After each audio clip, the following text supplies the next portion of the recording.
snap, crunch, suck. These form the foundational sounds of the bugbear rhythm. Munch has claimed the spine of the red weep, popping out vertebrae and gnashing them between his teeth. Each bugbear has their own favorite. Gorn, the arm. Karsik, the leg. Vrosh, the organs. The symphony of devouring continues as the leaders of the bloodspore sit in the fungal chamber. The rest of the tribe has drifted inside because they have all heard the news. A challenge has been issued.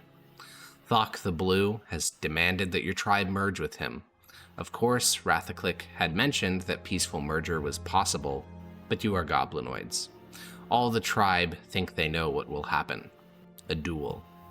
This could be the last decision you ever make as a council. What shall you do?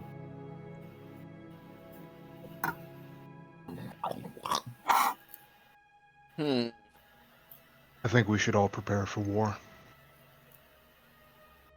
Against the other tribe or whatever is coming up from below? Against the Splitheads. Or both? No war. We lose war. Kill big one, we leader. No need for war. I think we can win a war. I don't think we can win a duel. We can't win war. I think we could. If we fight these Splitheads, whatever's coming up from below is an even bigger problem. They have a point. That remains to be seen.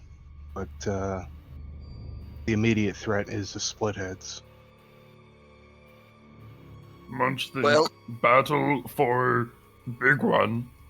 Then, once Big One decided, merge. No matter who wins. It's a fight to the death. And he'll have that armor. Munch have teeth. Yes, you have many teeth, Munch. Good. That is how the Red Weep died, to be fair. Their throat was ripped out by someone who managed to get their little goblin teeth between the gaps in his armor. Well, what if Munch asks to fight, what do they call it? Honorably?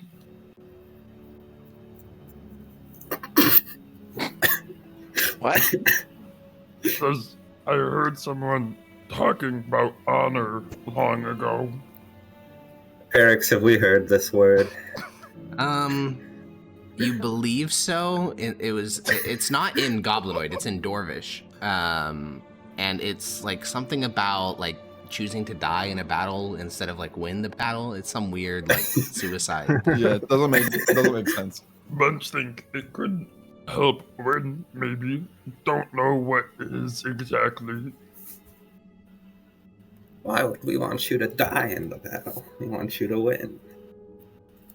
No. Splithead die. I win. Well, that would be a possibility anyway. Would it not?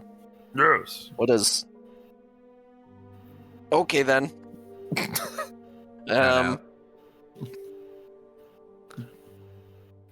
Do we think Munch could handle Munch it? Munch can take him? No. Alex, what do we know of this big one from the Splitheads? Well, from like an informational perspective, essentially nothing. I mean, it's not like you ever had a conversation with the Splitheads before this, but you've seen him in action. Thok the Blue is a bugbear taller than Munch, just by a bit, not by much. It's like a couple of inches. But the big thing is he's wider and he's fatter because he gets way more food because he's a big one. He's also older, which obviously, bugbears aren't like dragons. They don't grow infinitely, but Munch could probably stand to gain, a couple 100, 200, 300 more pounds and still be healthy. So big, what the hell? Yeah, so Thok the Blue is essentially that. He is about the physical limits of a bugbear without supernatural influence. The armor how does wouldn't he even fight? fit this guy. No, no, would no. it? He's definitely not wearing the red metal armor. 100%. He's way too big. Have we seen him fight, or we just kind of know of him? You have. When you've seen him, again, you've had skirmishes with the split heads, not like wars, because again, wars don't really happen. They're wasteful. He essentially just lobs javelins from far distances, and he has actually killed 3 members of your tribe over, the last many cycles. Because if his javelins hit home, they're essentially instantly lethal to most members of your tribe, because he's strong enough. But that's true for Munch as well. Munch would also probably kill almost any single member of the split heads just by throwing a javelin between their eyes. So that's not unique to him. It's just that most goblins are very fragile. Have we seen him fight in hand to hand? No, you guys haven't had proper, again, hand-to-hand fighting. The risks of essentially exterminating your own tribe or getting destroyed is high enough that it's both sides just kind of. Guess we just kind of stand in our territory and throw stuff. Yeah, literally. Yeah, you guys stand very far away. You scream and shout at each other.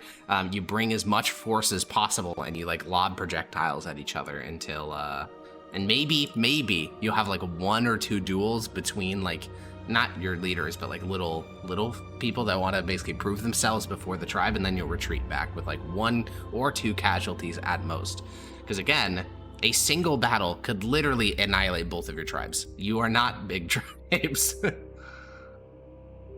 But they're about, twice the size of us? Yeah. They also Oh, have they women were. and children in their tribe, though, which you The don't. I mean, you have women, you just don't have children. You guys, you recruit Dry through here. kidnapping and slavery, not through, reproduction. Also, Incel tribe. not to throw a wrench in plans of Munch being able to win. I forgot Munch has an internal injury. Correct. That is something to consider. Also, something to consider. Which of us do? This is not you don't have to just choose to not duel them or choose to duel them. Because You could, Peaceful merger. well, you could try that. You could also choose to just leave, leave the. It's not a forced decision. You could just say, "This is too fucking dangerous. Let's go up the pitch stair or the yod stair," or you could say, "Let's just find a different place in the middle deep." There are. I want to make it clear. This could literally be the last decision you make as a council, because if you lose, you are a member of that tribe, and once you're a member of that tribe, you could individually challenge him. But to do anything beyond that would basically violate the social contract of all goblinoids, and your tribe would not support you. Your tribe will cease to exist once it's merged. It's actually very impressive how easily goblinoids assimilate into new tribes. So it's worth considering all angles. What do we think about running away then? No, I'm not keen on abandoning all we fought for. Can we carry everything that the tribe possesses? Well, luckily, What do we a possess? cool little guy named Kazik did the math for me. You guys have Oh, about yeah, that's right. 4,000 pounds, a little shy of 5,000 Oh, yikes. actually, pounds of stuff. This is everything you own. This is all earthly possessions. This is all the things you got in the first 2 sessions. It also would include that does not include the bodies you have, so you would have to basically harvest all your mushrooms and move on, which also they probably wouldn't survive outside the Middle Deeps anyways.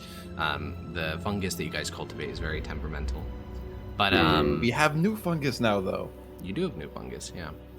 Also doesn't Um, include personal possessions. Yeah, that does not include personal possessions. And across your tribe, 5,000 pounds is a lot, as in uncarryable. The goblins in particular are the reason it's uncarryable. If everyone was a bugbear in the tribe, you could actually just manage to do it, but it's not doable. You'd have to leave behind. Let me do the math real quick. It'd be 3 and then 15 times. So 1, 2, 3, 4, 5, 6. You'd have to leave behind about 2,000 pounds worth of stuff, maybe. But honestly, that is literally just Stove Belly's body. And if you just leave Stove Belly's body, then you're fine. Oh, all right then.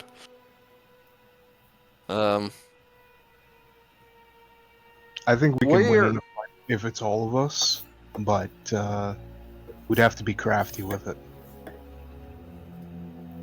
Like we fight like as a a council. like a fight against their entire tribe. Not their entire tribe. All we have to do is kill their leadership. Well, but they're not. He isn't going to fight us in like one of those duels. Well, he doesn't have to fight. We just have to kill him. All So we have to do is convince him to show up at neutral ground for the duel, right? And we all fucking jump him. What if he doesn't Eric, show would up that alone? work? I mean, Well, he probably won't in show a up. manner alone. of speaking, No. yeah. It's not like goblinoids are honorable. If you kill the enemy leadership, now in this case, obviously, you'd have to kill all their leadership. You'd have to kill Rathaclick. You'd have to kill Split, which they're Booyog and their overseer. You'd also probably have to kill any member of their tribe that thinks they're stronger than you are, which is probably going to be like 5 or 10 of them. You'd have to kill a fair number of people because this would no longer be like within the bounds of like big one leadership. This would be essentially like a tribal war. So instead of fighting just him, we'd have to fight everyone. But the majority of the tribe would eventually fall in line. Like they're not going to literally commit suicide for some fucking tribe wide. But we kill all the good fighters who we need to stave off preserving the these. strength of both the tribes. If that's the idea, that's kind of what we need to do if we want to stay here, right? Yeah. Is it normal for like in a fight of big ones for a Booyog to like buff the big one? Spells? If you don't get caught, it's okay. If you get caught, they'll kill your Booyog, essentially. Like, that is a totally accepted practice. Honestly, a lot of this, like, for a lot of the questions you're going to ask, the answer is, if you can get away with it, it's completely fine. But if you get caught, they will then essentially retaliate in like significantly more. Like an easy example of this is like, what if your ranged projectile guy shoots an arrow at the 2 big ones that are dueling? Well, they're gonna kill that person. Like these are the essentially like, it's not forbidden because goblinoids, but it's meant to be. I'd say socially discouraged, but. There are those who don't care about tradition and violate them, and that's why goblins are able to become big ones to begin with, because they're never winning duels. Is there any way to fix Munch's internal injury? Yeah, magical healing. Magical healing as any kind? Let me actually double check. And you should check. I think it's third level. Third level. I think it's 3rd level, yeah. Or which long none rest. of us had. Yeah.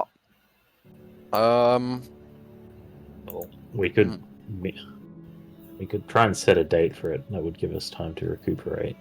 We could take the bet that their guy's injured from the fight too, though. Like their fight with the armor. But not internal injury injured.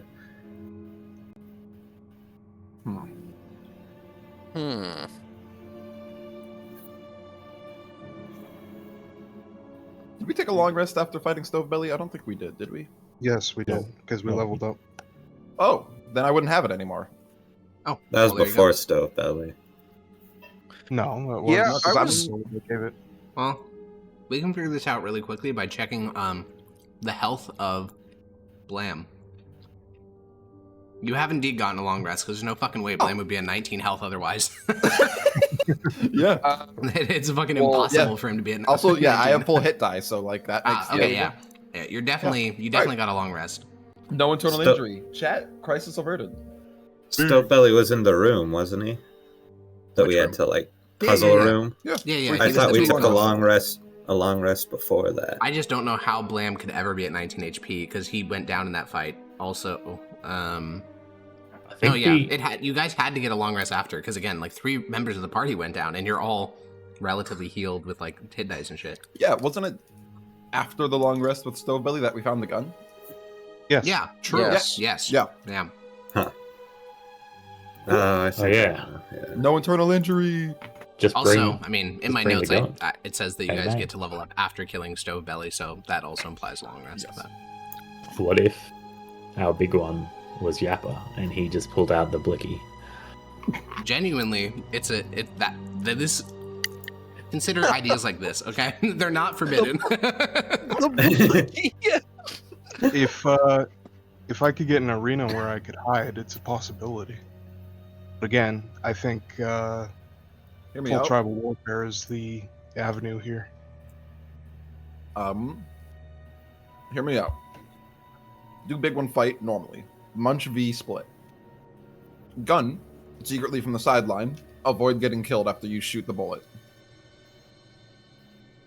I mean, the gun is so loud and weird. They might not. Yeah, I mean, they'll figure it out. But it would at be that point, too we're just late at full for this. tribal warfare with extra steps. No, because it wouldn't be tribal warfare. If they would kill just a couple of us, or we'd kill a bunch of them. Or maybe Munch wins the fight clean. Yeah, You gotta remember, a couple of us is 10% of the tribe. a couple of them is all their strong characters. Wait, how? Yeah, and they're the ones we need to stay alive. How well could Munch? That's why we're use the gun? consolidating in the first place. How well could Munch use the gun?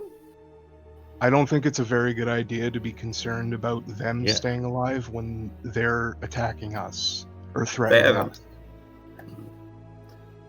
Like, we can deal with future problems in the future. This is the immediate problem. It's like They haven't it's a attacked threat, us but they're yet. also saying. They've announced that they want to subjugate us. But the entire reason for merging But is the reason because is that the Red Weeps, which If you would, view it, if we don't join them, then we're going to die anyway.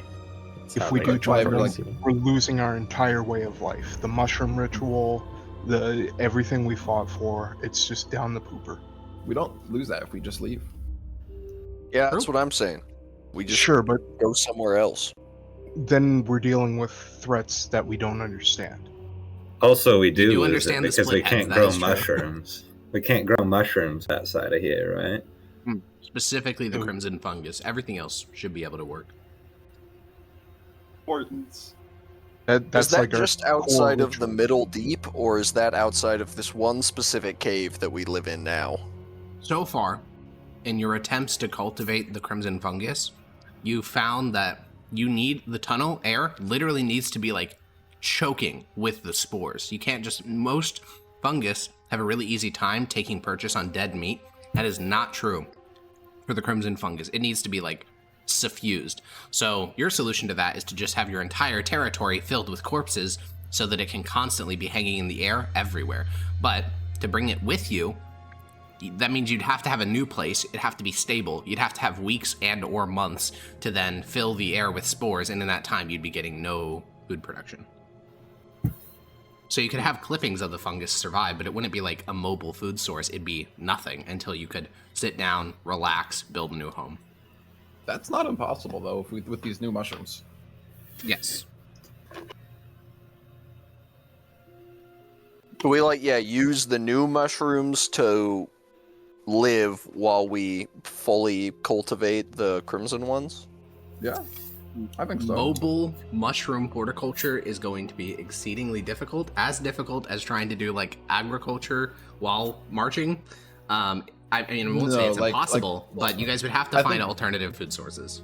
I think he was saying once we find a spot to settle down, then we we use these mushrooms for the time being until as a the crimson stopgap. No, spawns. yeah, that would totally work. Yeah. Okay. Eventually the crimson fungus would choke them out, which is why you don't have other fungus in your territory, because the crimson fungus kills other ones. But you could definitely use it as a stopgap until then. Yeah. Yeah. Once it gets to that point, the crimson ones are just going to grow, right? Yeah, that totally makes sense to me. We just have to find a place. Yeah. Without getting killed by other tribes. Munch Yeah. strong. Munch don't get killed in Upper Deep. The point is, I think we're strong enough to defend what we have. We don't have to take a gamble with whatever unknown lies above. They're taking a gamble staying here, though. Yeah, They have the armor and the equipment that was in that they brought that body. It proves their story well enough. Red Weep's I don't extra think scary. they would be lying. Red Weep's scary coming up. We get ahead of Splitheads when they eventually have to retreat. That is an interesting idea. Waiting until the Splitheads are getting annihilated and then being like, well, I guess you're joining our tribe. Damn, Munch got a little brain in there.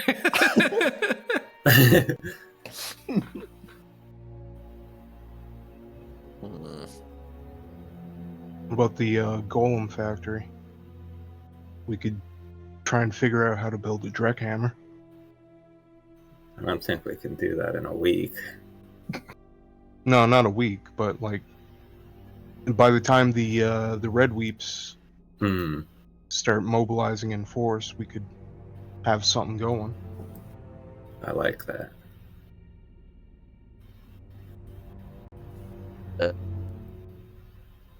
Munch don't know what to do.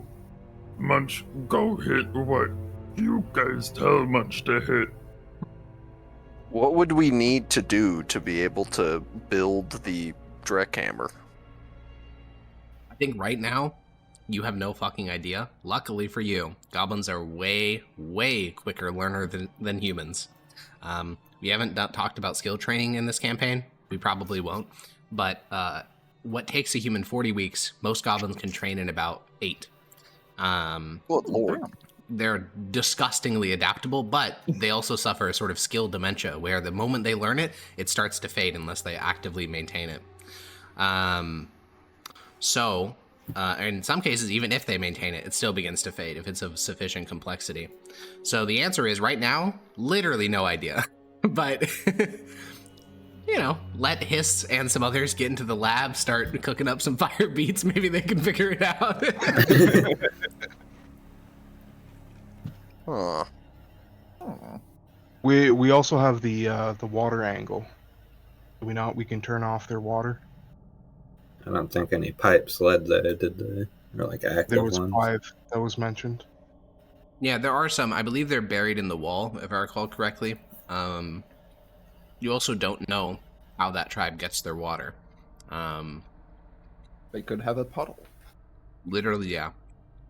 Or like a natural geothermal geyser. Like this area, the middle deeps are volcanically active, as you saw with the magma pool and other things like that. Earthquakes also happen.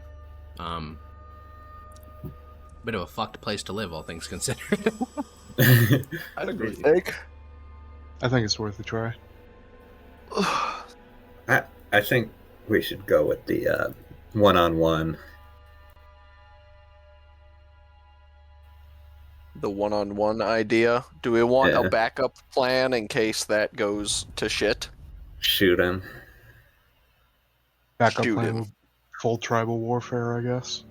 Munch gets drawn through That Murdoch would not and work, Black. by the way. Just to be clear, if whoever you send forward loses to Thok the Blue in like fair combat, the odds that your tribe follows you into like a literal like suicidal fucking war against the Splitheads is almost 0. They would almost 100% defect to the Splitheads, because the core social contract of goblinoids is, I am strong, I will keep you safe.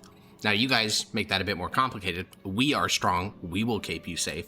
But you're going to select who would duel Thok the Blue. So that person should be the most combat capable member of the council. And if they lose, the social contract is broken. You are no longer fulfilling your end of the bargain. They will defect to him. You can't like lose the duel and then be like, okay, now we'll fight, guys.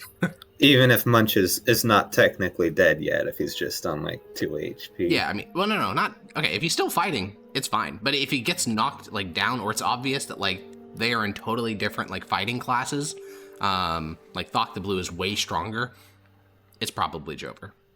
This is not like a gambit that you can be like, just kidding, and pull it back. It's like, it is kind of all or nothing. True, also true for the Splitheads. If Thok the Blue gets blown the fuck out, his tribe will not like keep fighting. They'll be like, well, shit.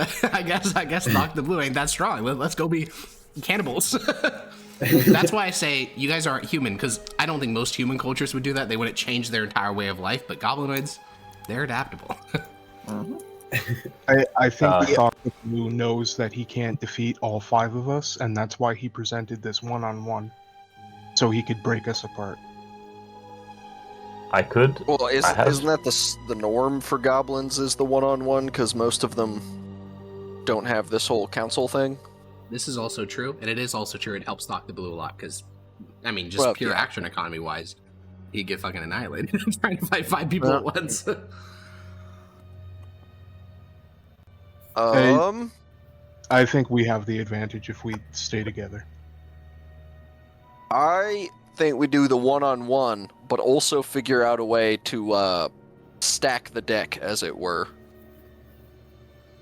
I like that, but I can cast both of these like an hour before. Based. And then also channel your divinity. Yeah, and also that's these are like again, a one-turn thing. Oh, unfortunate. Is it only until the end of their next turn? Also, this isn't like a, this is not like a human thing. Like, no one's gonna be casting fucking detect magic to be like, are the people involved enchanted with magic? That's not gonna happen.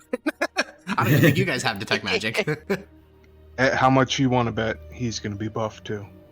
Almost 100%. Oh yeah, certainly. How many wizards do they have? One. For magic users. They have a singular. Oh, we have the advantage there too. Alex, how loud is the verbal component of spells required to be? Audible talking volume. Audible have everyone talking. be cheering. So yeah, I was about to say if one is surrounded by Rakshas yelling goblins, and one is 2'2" and casts a verbal spell, it's verbal only. Yeah. Is that noticeable? It would be a roll. It would be a roll. Yeah. Okay. Like what a stealth roll or like an arcana roll? Depending on the exact circumstances, it'd probably either be sleight of hand from you or perception from the other side. Like if you're sitting behind like a hobgoblin, which is blocking line of sight, or like not fully, but like mostly blocking line of sight, it'd probably just be down to their perception, because obviously it would just be them having to like look at your face and seeing you like move, like speak with your tongue. But I don't know. I mean, it'd probably be sleight of hand or perception. Question. Can I cast ritual spells as a ritual if I don't have them prepared? Yeah. Yes. I can. Mm-hmm. I could ask a question using this to try and gauge the strength of.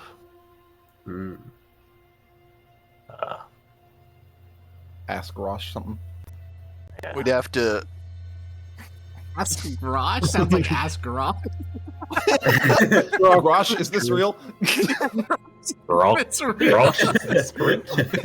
Dominus, is this real? Fuck, that's so funny.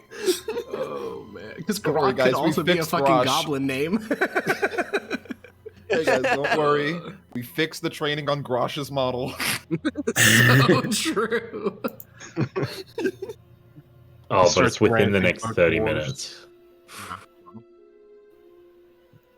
I mean, you could do the simple, like, if we go that's duel specific Thought action. the Blue right now, we'll... Yeah, it's just, if you have a plan that you take within the next 30 minutes, like, you can, like,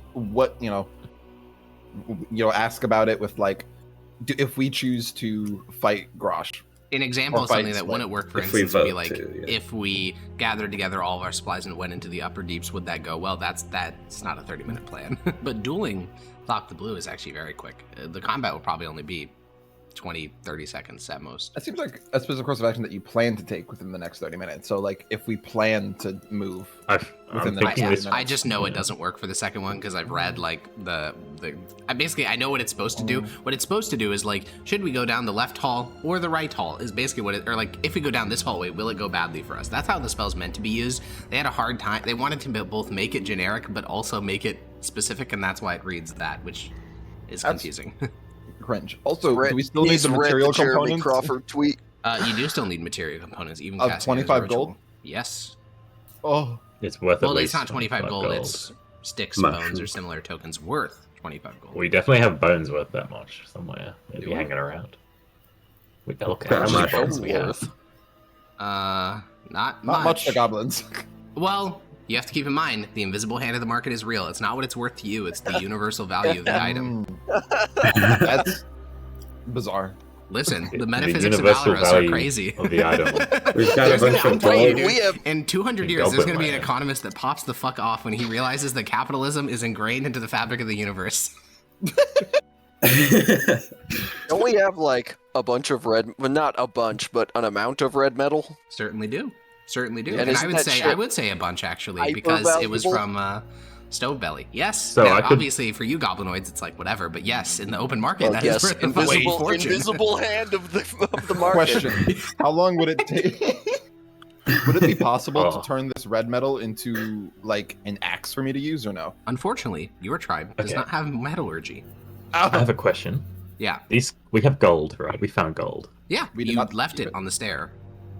I thought we took it back for shiny purposes, or to meld it to something. We left took back the copper. You took back 2 pounds of copper, which is actually very valuable in Goblinoid society. Theory to this question: if I was to scratch like markings of Dominus into the coins, would that classify as a token worth? If it was 25 GP? I do think it would, yeah. But if you were to do that with 25 gold of red metal, would it have the same effect? Certainly. Yes. I think that you guys have figured out this. And we got a bunch of red metal. Yeah, I don't think you guys would vocalize it this way because obviously your magic is way more folksy and like kind of vibey. Literally, your belief in the value of a totem as like a religious object is what imbues its ability to cast magic. So if you believe that like this plate, because you scribbled an image on it, is now dedicated to Dominus, that's all that matters. Has to be something valuable.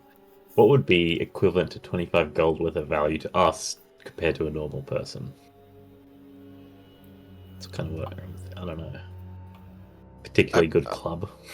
This is too. Well, I mean, it doesn't have to be valuable to us. It has to be valuable to the market as a whole. I think what you guys have found through like what you guys have found through past experiments. What you found through past experimentation is that there are just certain items, red metal, gold. The gold is way less useful for this purpose. Red metal, mithril, titanium, which you guys don't have but is common in other parts of the hold. These 3 are considered highly magical, and they're very easy to use for magical spells. Red metal in particular is very easy to use for magic. I think that, like, this is how your character... Obviously, we're, like, peeling back the hood and looking at the actual mechanics, but the way your characters would understand it is, when you have red metal, you can cast spells you wouldn't be able to cast otherwise. Augury being one of them, because it's so incredibly valuable. We can use the Booyark metal to do this, I guess. I can start preparing this at least. Yeah, very simple. I mean, I think preparing some of the tokens. That's my. And then if it seems like it, if I'm not going to voice the question now because I could, I guess, but I'll ask it when I ask it. If it seems favorable, then we can do the little cheating buffs. Mm-hmm. We have a red metal stick that we can use. Augury does not consume it. You do. You also have Stovebelly's corpse, which is covered with lots of little red metal plates with runes carved into them. And all of the Skitter Golems, which have a single red metal thing on the back of them. Do you guys think that attempting to magically blind him during the fight would be able to be gotten away with? All he'd have to do is say, I'm blind, and they'd probably catch on. Hear me out. Time it with Munch throwing sand in his eyes. A true mystery. Oh, there we go. Yeah, I could do that. Or you could do old person. This shit's about to be a theater performance. Well, I don't know. Munch doesn't know how to follow a script. I don't think blind. It's a hold person requires a bunch of other. The reason blindness and deafness is so good in this case is because it's only verbal. So it's significantly easier to hide. Constitution save, isn't it? It is. Yes, that would be the kicker. It's also the wrench in the works. Because it's just like bro have disadvantage, I have advantage. I mean, yeah, literally. I just had the gigaest of ideas. That's what. But I don't have the spell prepared. Wow. Any cleric? What is it? Have this? Yeah. On the off chance you have this prepared. No, I ain't got that prepared. It cheats a 2v1. Resistance to all damage. Wait, we don't have platinum rings worth 50 GP. This makes this spell impossible to use down here, doesn't it? Oh. Yeah, and because it has to be platinum. It doesn't have to be platinum. I thought it's just the Literally says pair of platinum rings. Never mind. You need 50 gold. Foiled again. I thought it was one of those things where if you just have a spellcasting focus and you have the gold amount value, then you don't need a specific item. No, if they cost gold, then it is really specific. No, some spells just have like random things that don't have gold amounts. Shout out That's to what the spell 2nd edition focuses for. D&D. 98% of these random material components. Oh, and that hungry. And blindness and deafness is a it gets to re-roll the save each turn. Yeah. Munch eats you straight up. Munch is hungry. Yummers. You like the feature it is too? I do. Okay. Munch hungry. Would he be able to win if Munch just goes out there and starts trying to consume him instead of fighting him? Well, if we factor in Munch's teeth as a bonus, and then we carry the 5, and well, I don't know. Well, here's another thing. If you guys just like let me eat a goblin before the fight, I get a bonus action attack I can use multiple times that also heals me. Sacrifice for the greater good. That sounds. Did you just hear the words that left your mouth? That's fucking insane. You're an insane person. like a live goblin or a goblin is disgusting. Yeah, where's that goblin we just bought? Yeah, Whelp. We have a spare. Whelp. We have a use for Whelp. Yeah. Oh, he already went through the thing though. He did. He did. Would we have to get like a tribal vote, or could No, we just pick it's a one and say? Listen, man. In a normal tribe, the big one could just do this unilaterally. In your tribe, the council can just decide it unilaterally. Does it have to be a live goblin or? No, just the corpse. Yeah, just I like it live though. I'm sure we got a goblin corpse hanging around here somewhere. What about that merchant that we murdered? He needs to consume the entire thing. And have Here we use the whole goblin. Yeah, you guys use the full goblin. You do not have any body. You even use the bones. I don't know if you remember, but you do use the bones as well. So the shame the body that was given to us was a hobgoblin and not a goblin. It is a damn shame. It's a damn shame. I mean, it's Couldn't a you great eat for a you because that hobgoblin? means when you find the armor, you can wear it. But it is a damn shame. It wouldn't work if you ate a hobgoblin. It has to be a goblin. Yeah, it has to be a goblin. I love how fucking unhinged your subclass is. Fuck. Don't a few of us have command?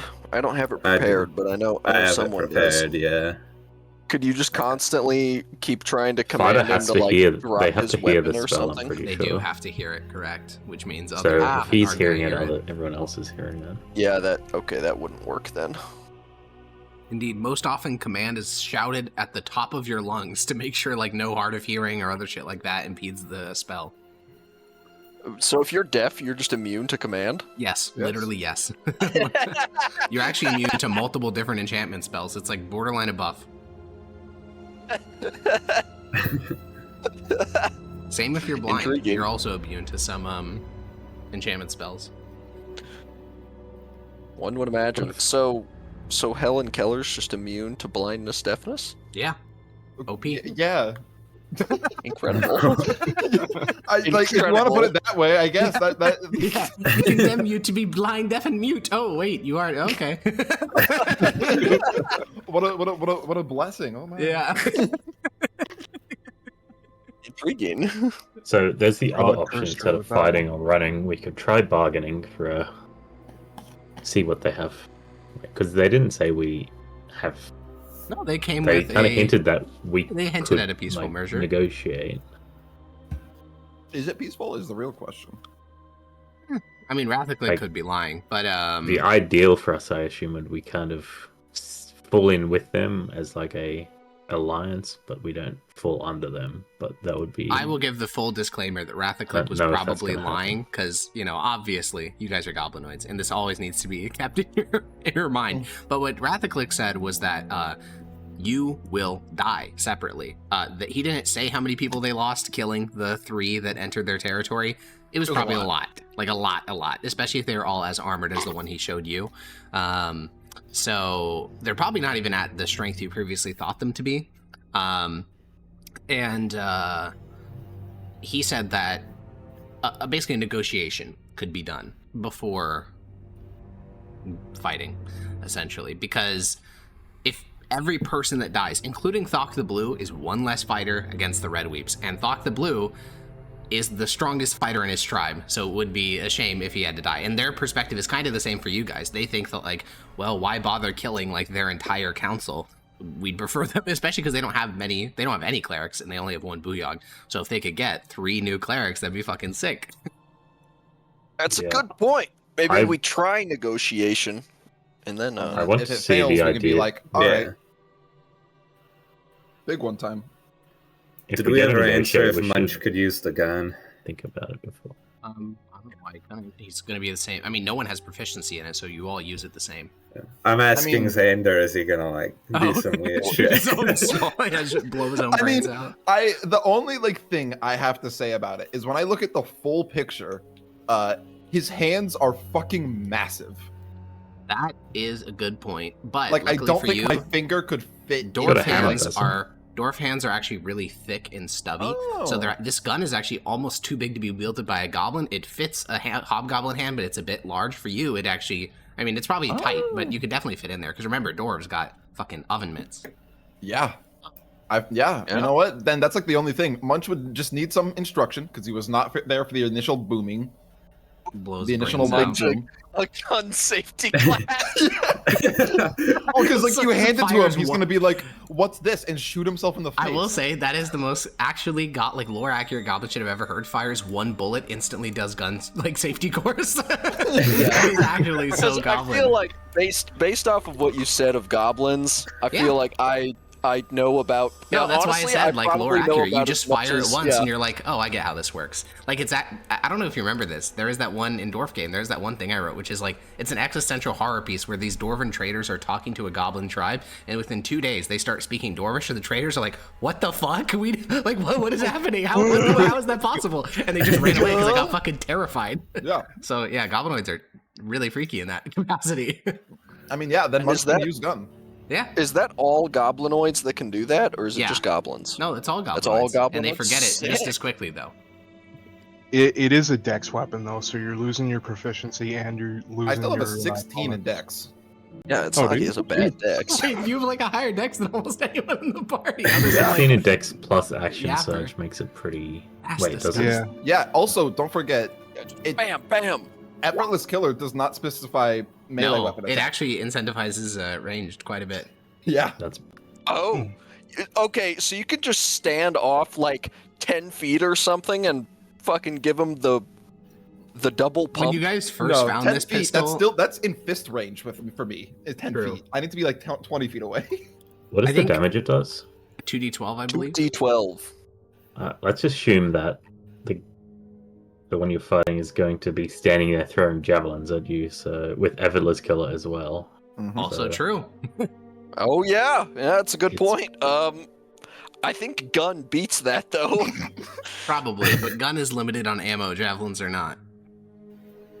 How many javelins can he hold? Do you think? Probably a lot. I think Kasich was the one who said when you guys found the pistol that you're just gonna they're gonna be doing some crazy. No, maybe it was Jackson who's the other person's gonna be doing all the crazy sword flourishes, and you're just gonna Indiana Jones. Yeah, you're gonna do the Indiana Jones thing. It sounds like all plans return to Indiana Jones. It's so short. Okay, yeah. So we attempt negotiation, and if that falls through, we just give Munch the gun, and he fights the guy, and that'll probably. Plus, we'll buff him before said fight. Do we want to give Munch a goblin just in case? I think we should. How long does that last? It lasts. I have to. Okay, actually, I forgot. I have to consume it over a short rest. But then I can activate the craft, and the craft will last forever, pretty much. You have Did the we body, kind of just consume not that enough goblin of it. trader we killed? He needs literally the entire body. Yeah. Okay, can we go to the upper or lower, or maybe find a merchant who'll sell us one? You don't really find merchants. You sort of just wait for them to wander into your territory on the pitched and yawed stairs. Whelp is 25 pounds. I could swallow him whole. Poor little Whelp. Oh. I like him. I think that means he weighs similar to I mean, he weighs less than many dogs. Yeah. Tis true. Hey, that's how He much is a I weigh. Chihuahua to me. Yeah. Oh, he could eat you in one. Oh, no. He could. Could he eat both whelp and blam in one bite? Probably not. Oh, That's 50 50 pounds. pounds. Well, actually, you never know. With the Fleshclaimer, I might have like modified, so I like have big puffy chipmunk cheeks that I just fill with a goblet each. Ooh. Or like snake jaw. Yeah, Well, snake Boars jaw and- can- Unhinge your.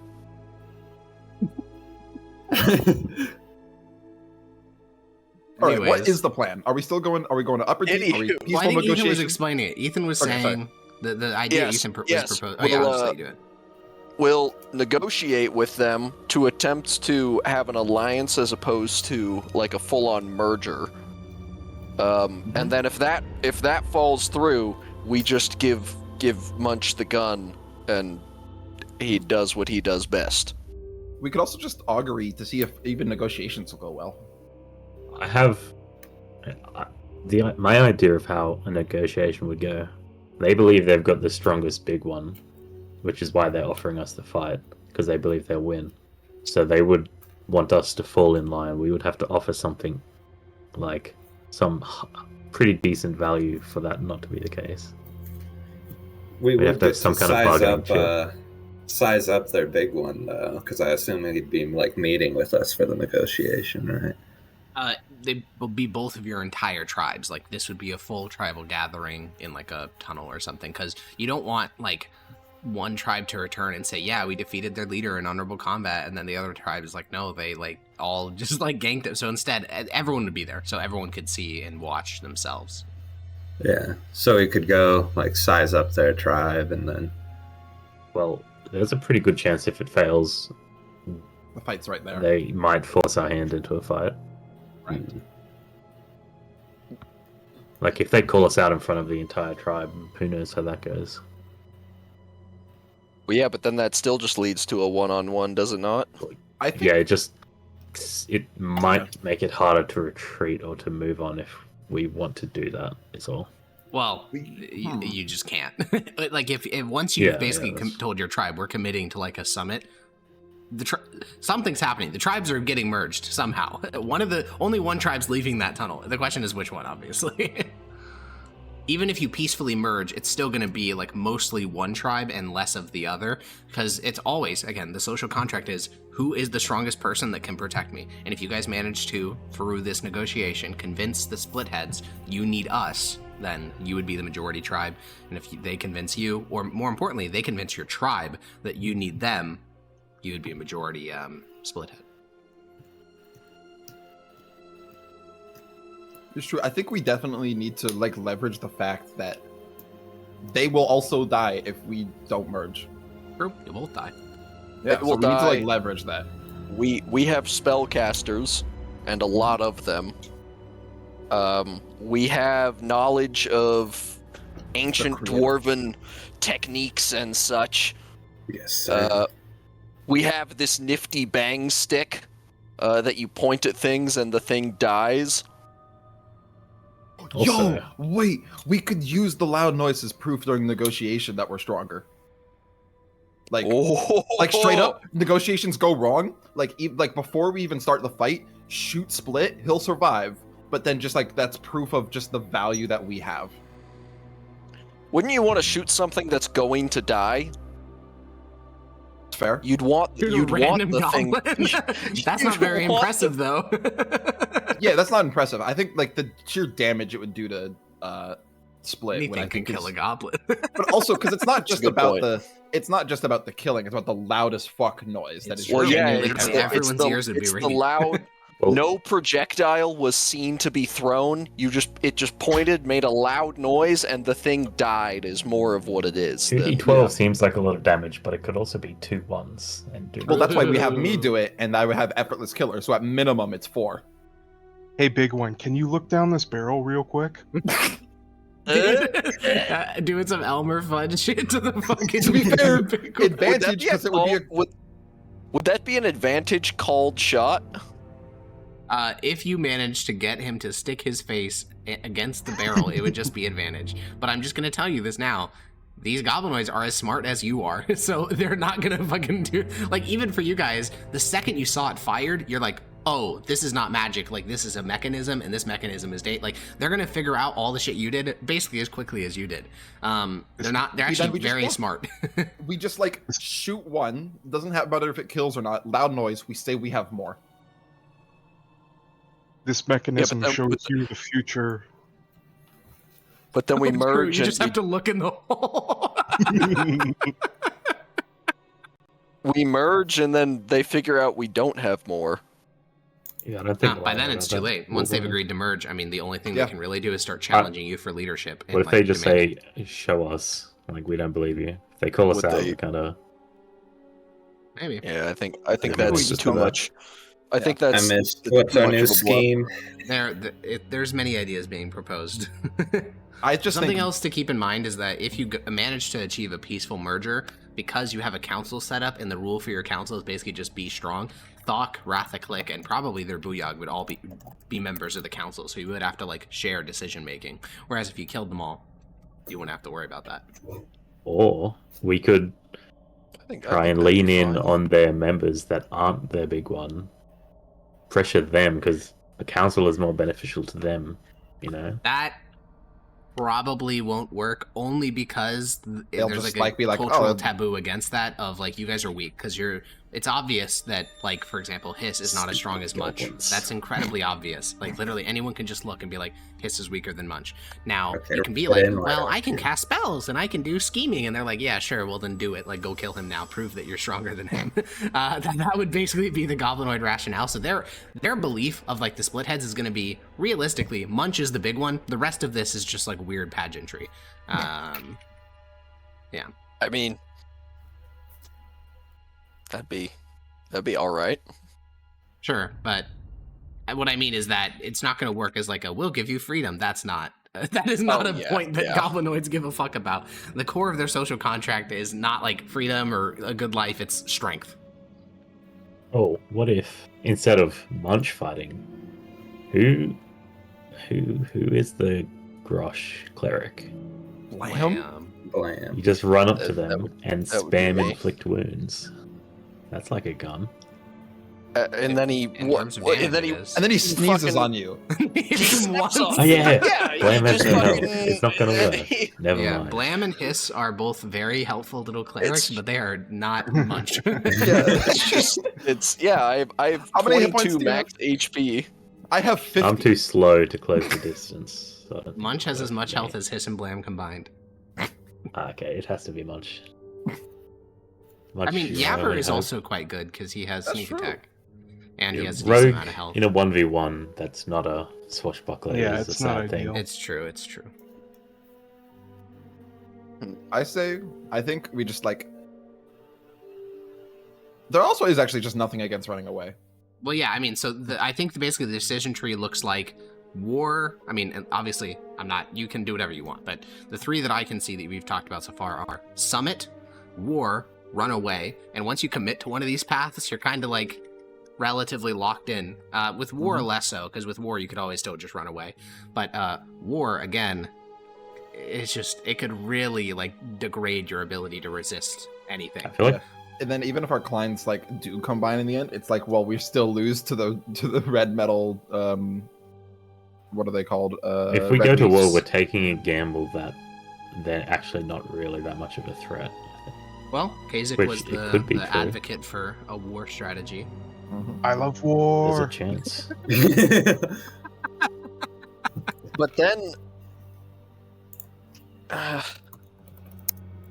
we're kind of taking that gamble if we do the summit. If we also do the summit. Well, you're gambling one person's life, not the tribe's life. But a lot less. Well, it's more of that, I mean, we're merging with them in the first place because they're strong, but then if they had half their tribe murdered by 3 dudes... Yeah, and then we'd be taking... It's a lot less reward for... To be fair, now they have the red metal armor. True. Maybe we could send Yapper out on a scouting mission to gather their losses. Imagine Mardak in red metal plate. Holy. Holy. And doesn't red metal weigh half as much as regular metal? I don't think so. I think that's just mithril. Oh, or is that just mithril? Oof. And it's also not, to be clear, it's not that it weighs half as much. It's that you only need half as much material to be twice as strong. Sure. Like the plate is like even thinner. The plate weighs half. Yeah, the plates are ultra thin for mithril and more protective. Red metal is not quite that. You need thick I've also chunks. kind of justified my move speed, not just with encumbrance, but like in my character backstory. So. Oh, all right. So that's okay. Like ignoring that is. No, that's yeah. You can get plus. You can get 18. Character. So you can get +2 plate and a +2 shield if you got that red metal stuff. Maybe you should go defect to the Splitheads. You'd be unkillable. Yeah. Well, that's not true. I mean, yeah. I know just don't look at the well bloodstains inside of the true. armor. Yeah. Splithead Bloodspore merging fans when the red weeps come up fully.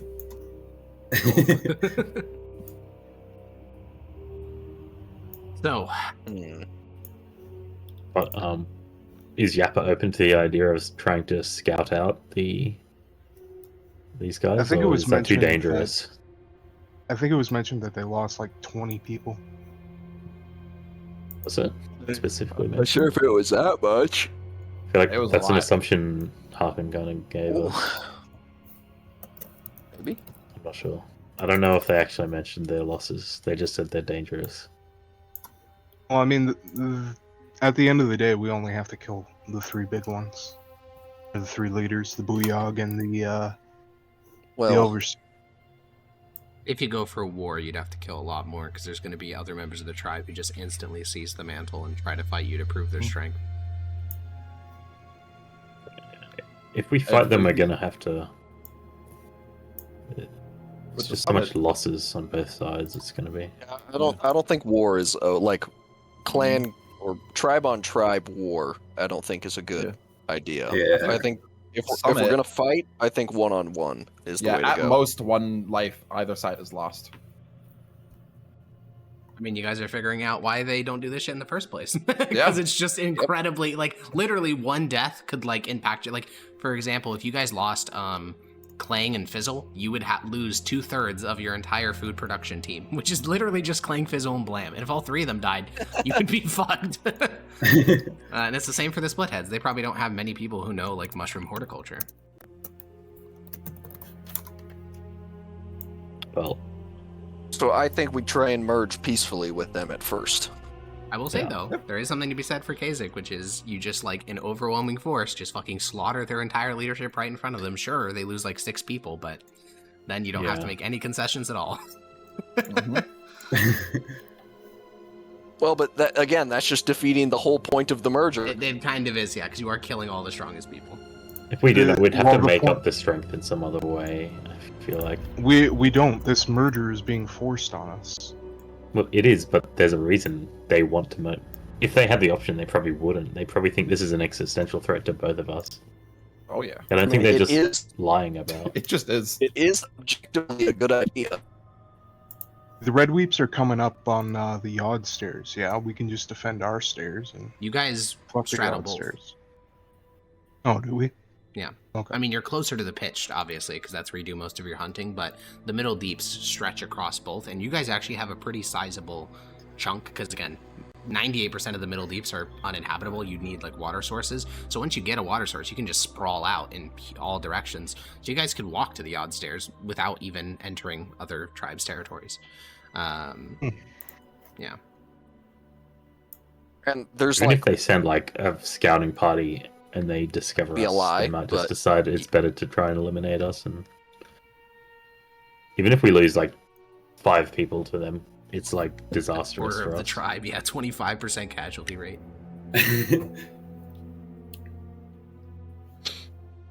What's their tribe's name again? The Red Weeps, the Splitheads. Shitheads. The Shitheads. So true. If we do this merger, is the idea that even more goblin tribes kind of try and merge against this threat, or? Well, I don't know. I mean, Rathaclick didn't present that vision, but the Middle Deeps. That's how I are imagine very, it would go. Yeah, I think that's fair. The Middle Deeps are very sparsely inhabited. You guys only know of 2 other tribes in the whole Middle Deeps. Again, you need these like water sources, and there just aren't many. Like food and water are just hard to come by.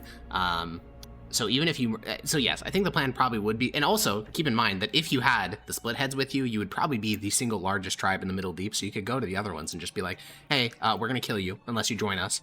We have like all these people, like we have all these leaders. You could also have Thok the Blue start dueling their champions, because Thok the Blue is a big fella.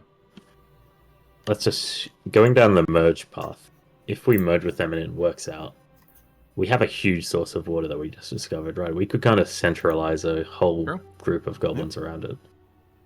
Very true. Think of all the red metal we discovered. They might have good metallurgy. They probably don't. Yeah. They don't. They they definitely don't. They definitely would have been using metal tools against you in the past if they had metallurgy. Yeah. They're definitely using the same type of harvested stuff you guys are. But if we could collect enough and we just put them to work in this new area we found, we could develop maybe defenses of some kind fairly quickly. Oh yeah, certainly. You guys have technology, just not, metallurgy. And those goobers who come up from below might know metallurgy. Well, they have to. Yeah. I believe at the end of the last session, Yarrow asked, was the armor Dwarven made or... Yes. But it was not, so it must have been Goblin made. That's right, we just capture one of those bozos and force them to teach us metallurgy. It's sounding like Merger is getting better and better. That's where my head's at. But I'm open to discussion or a vote or whatever.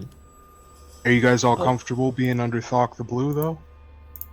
Well, Merger would... I guess that could end up happening. I don't have to be. I'm either dead or I'm the big one. So bad. Yeah, so risk it for the biscuit, man. I was sort of assuming that we negotiate the merger on the basis of still having a council and then include their big 3 in said council.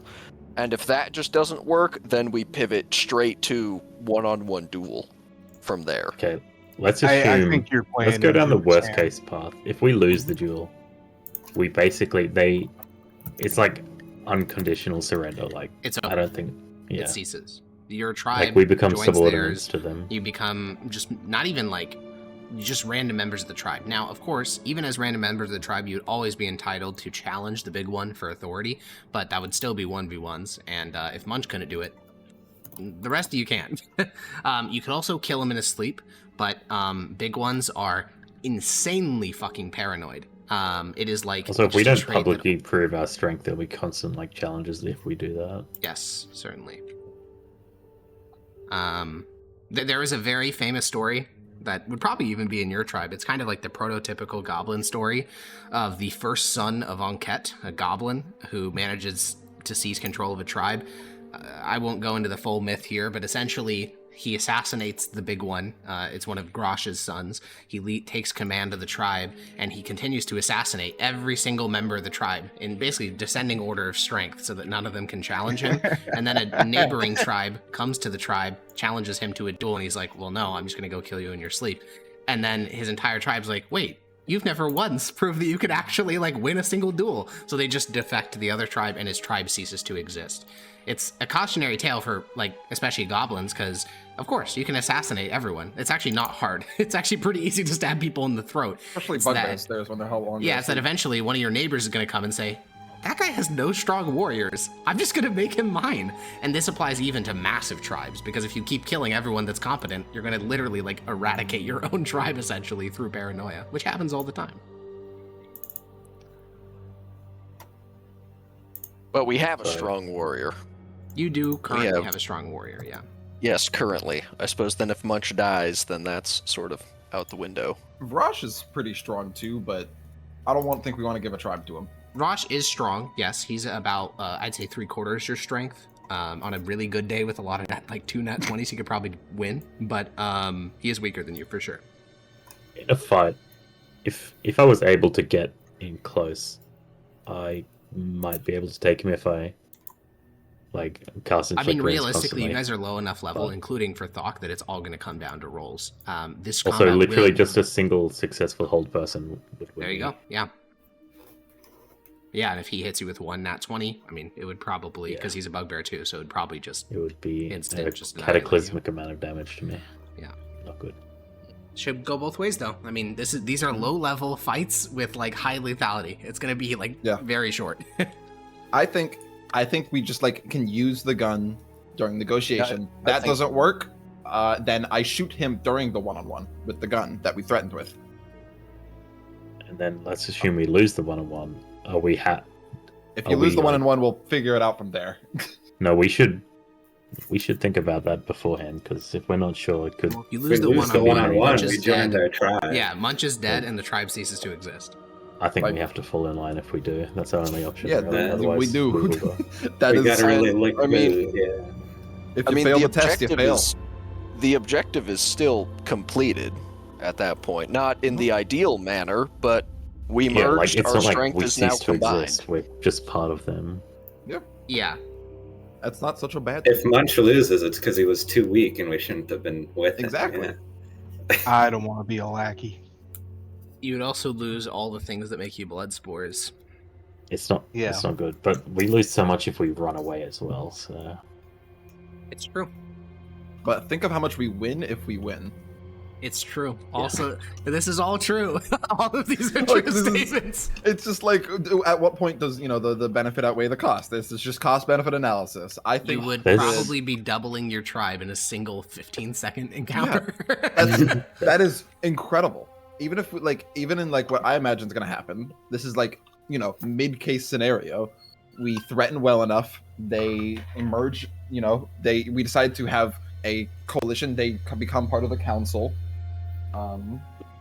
They have a Booyog and Split all as members of the council, and boom, we just have a big tribe with more voices. Not awful.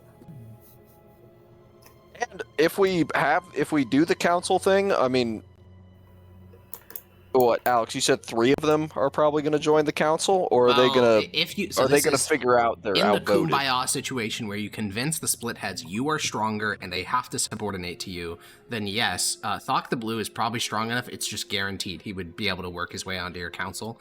Rathaclick probably as well. Split, you literally only know that Split is like their mascot. You don't know anything about his power potential, but he's a Booyog, so he'd probably also manage to, because again, your criteria is you need to be strong. There's no other criteria to join the council. There's no fixed number either. Obviously, as the tribe got bigger, you'd probably have to start being like, okay, chill. We can't have 15 people, but right now it's just all very informal.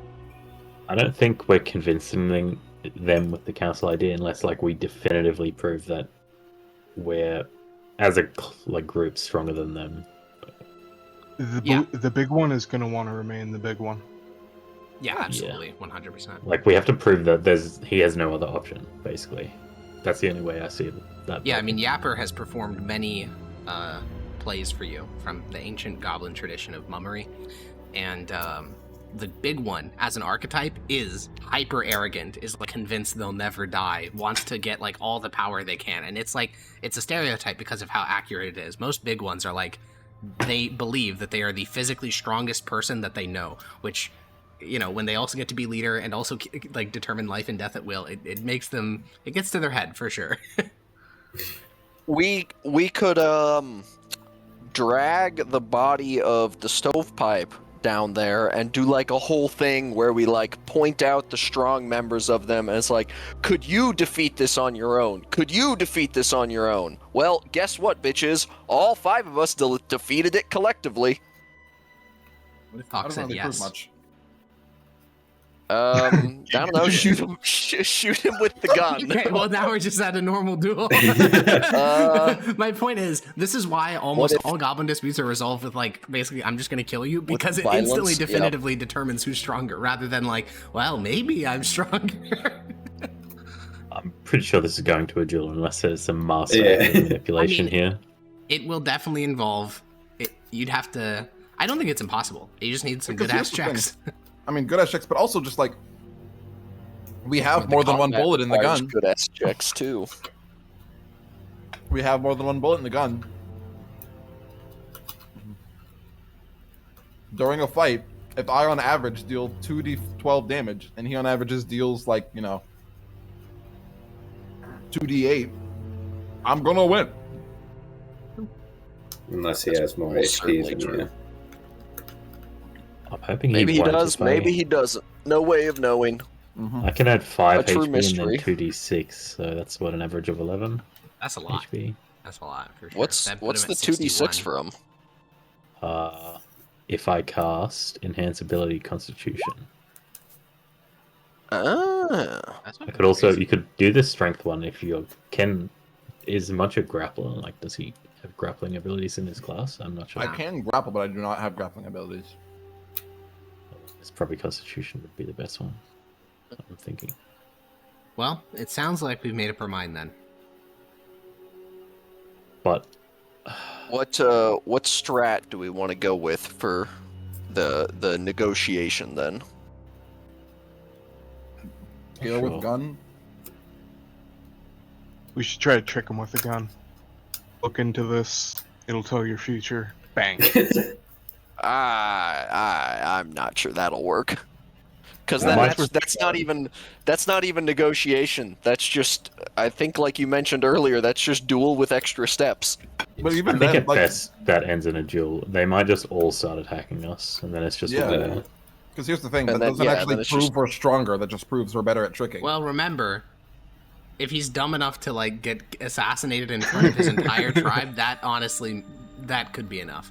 It's worth keeping in mind. There is literally, when I say there's no honor in Goblinoids, I like mean it. Like, they literally is no honor. If you just prove that he's fucking stupid, that is enough to like, to basically like win their tribe over. Because he needs to be strong, he needs to be intelligent, he needs to prevent from being assassinated. Like, he's expected to be everything, essentially, which is why so many big ones die all the time. Because it's impossible to do that for very long. Hey, what's 2 + 2? Some of the most successful big ones are ones that are like giants, where they literally don't even have to care about like subterfuge, because you can't kill them while they're sleeping. You literally could not kill them even if you got them into your trap, because they are 20-foot tall, like monstrous beasts. For Goblinoids, though, they die all the time. That may be a good angle to take then. Although make them look stupid. Well, it's more of pointing out, like, hey, Munch is kind of an idiot, but also, he's ridiculously strong. Blam over there, yeah, he's fucking 2 feet tall and weighs about as much as a chihuahua, but man, can he fucking heal, and he's pretty smart. Look at this guy over here. He has a bunch of people following him around, even though he whips the fuck out of them constantly, right? Damn, that guy's charismatic. Right? Like, no one person can do it all, so instead we just got a variety of people who each specialize in something. This is very uncommon of you. And then we can also drag in the stovepipe and be like, yeah, fucking, we all combined killed this thing. You couldn't do that. Well, yes, I could, Giga Chat. Yeah, this is all, of course, it can be kind of defeated by him saying, like yes, I am all of that. He's just going to say, okay, prove it, fight me. That's a good point. Oh, dude, you can't defeat the overwhelming power of might makes right. Debate me out of my position. Change my mind, he just punches you in the face.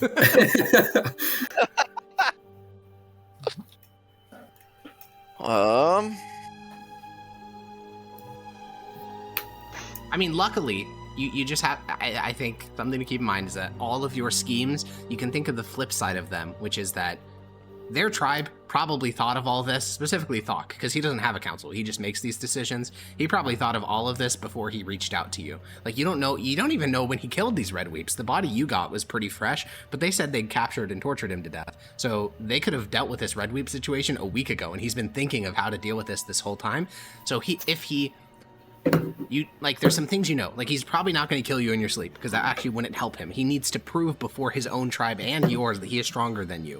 He's also probably going to pick one member of your council, because obviously the 5 of you together are stronger than him. That's not really a dispute. It's that he's stronger than your strongest warrior, therefore by goblin rights he should be your leader.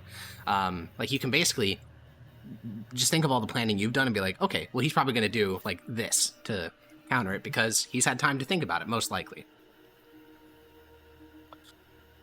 Hasn't had time to think about gun. So I was going to say, that is an advantage. He doesn't know you have a gun. We should base our strategies off things he hasn't been able to plan for. I mean, he doesn't know about the stove belly, does he?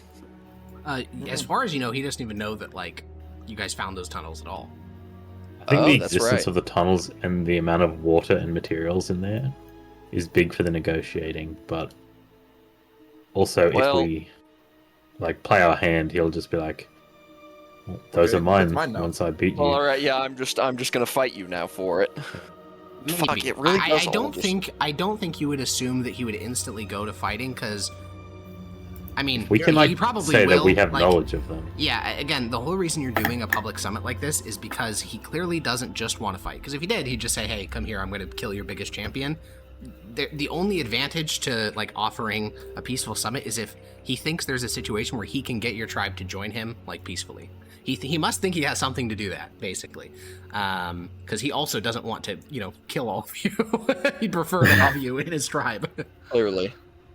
I mean, if we were to go for a peaceful option, I would insist on the permeation of the blood spore. Like, they would all have to go through the ritual. And that's the one hang-up that I'm on.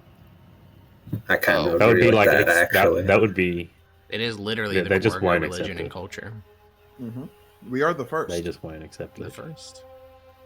That would be like admitting that we are kind of the dominant. It would be doing that, yes. to adopt your core cultural tradition would indeed be admitting that, yeah. I mean, like... If we do get this and we get the council, can we not just force that upon the tribe? Yeah. If you manage to form a council, basically, yes, essentially. Because if there's a council still existing after negotiations, it means you guys prove that you were the dominant of the two tribes. Because if it's Thok the Blue, there's no council. It's just him. He's just the big one. But then we've lost, and the tribe ceases to exist anyway. So that's all. I mean, even if you go for a peaceful negotiation and you guys essentially admit, like, yeah, we'll join you and let our tribe cease to exist, then there still wouldn't be a council. So yeah, if a council exists, it means you guys won in some manner, whether it's violent or non-violent. I'm just not sure. Is there a possibility we can like merge the two, but also it's like we're kind of. I don't know the word for this. There are such like things both as tribes are tribal independent from each other, but yeah, we're kind of joined. Those exist in the upper deeps, with like dozens of tribes. However, I mean, so I'll give you an example. There's one that you guys have heard of called the. Let me go find it. I think didn't you guys talk to the hook rats? Didn't you like buy a whelp from them? Yeah. The hook rats are a coalition. It's like I think 15 or 20 different tribes. They all worship Dominus as the chief god. Like, they still worship the other two, but they think that Dominus is the most powerful of the three, and that's what led them to forming a confederation. However, they do still have a big one. They still have an overseer. They still have a booyog. It's just that those three have to basically get like approval from all the independent tribal leaders. That is not what Thok proposed. Thok proposed a merger, not like a confederation. Also, a confederation of two tribes is that's not a confederation. That's like a weird alliance. Confederations are huge. Like the hook rats have literally thousands of members. It's a big tribe battling for control of the trade deep. It's a powerful. So let's find more tribes, form a whole confederation. Yeah, you certainly could. We could also go all the way back to the move plan and just go and try and join that particular confederation. Sure. They just eat us. We're tiny. That's the same problem as we're losing our entire way of life. Yeah. Okay. I think we need to narrow down our choices into go to upper deep or attempt negotiation plan. I think those are the two. Does anyone have any third option that doesn't have branching paths? Or, go to lower deep. That's based. Yeah. What if we join the red groups? Wait, true. What if you guys join the red weeps? It's genius. I mean, if we're going to be subordinate to one or another, why not the winning side? Well, because the red weeps are running from something. That still isn't the winning side. Join that thing, whatever that is. What if they're also running from something? Do you join them as well? We join the biggest thing we can find. It's the goblin way. Goblin build. This just ends with us getting eaten by the broodmother or something.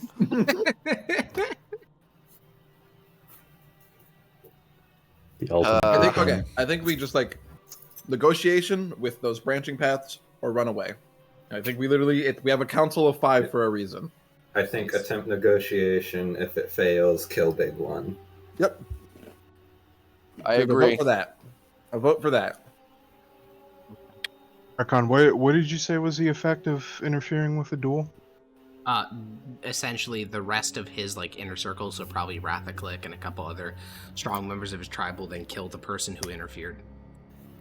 Okay.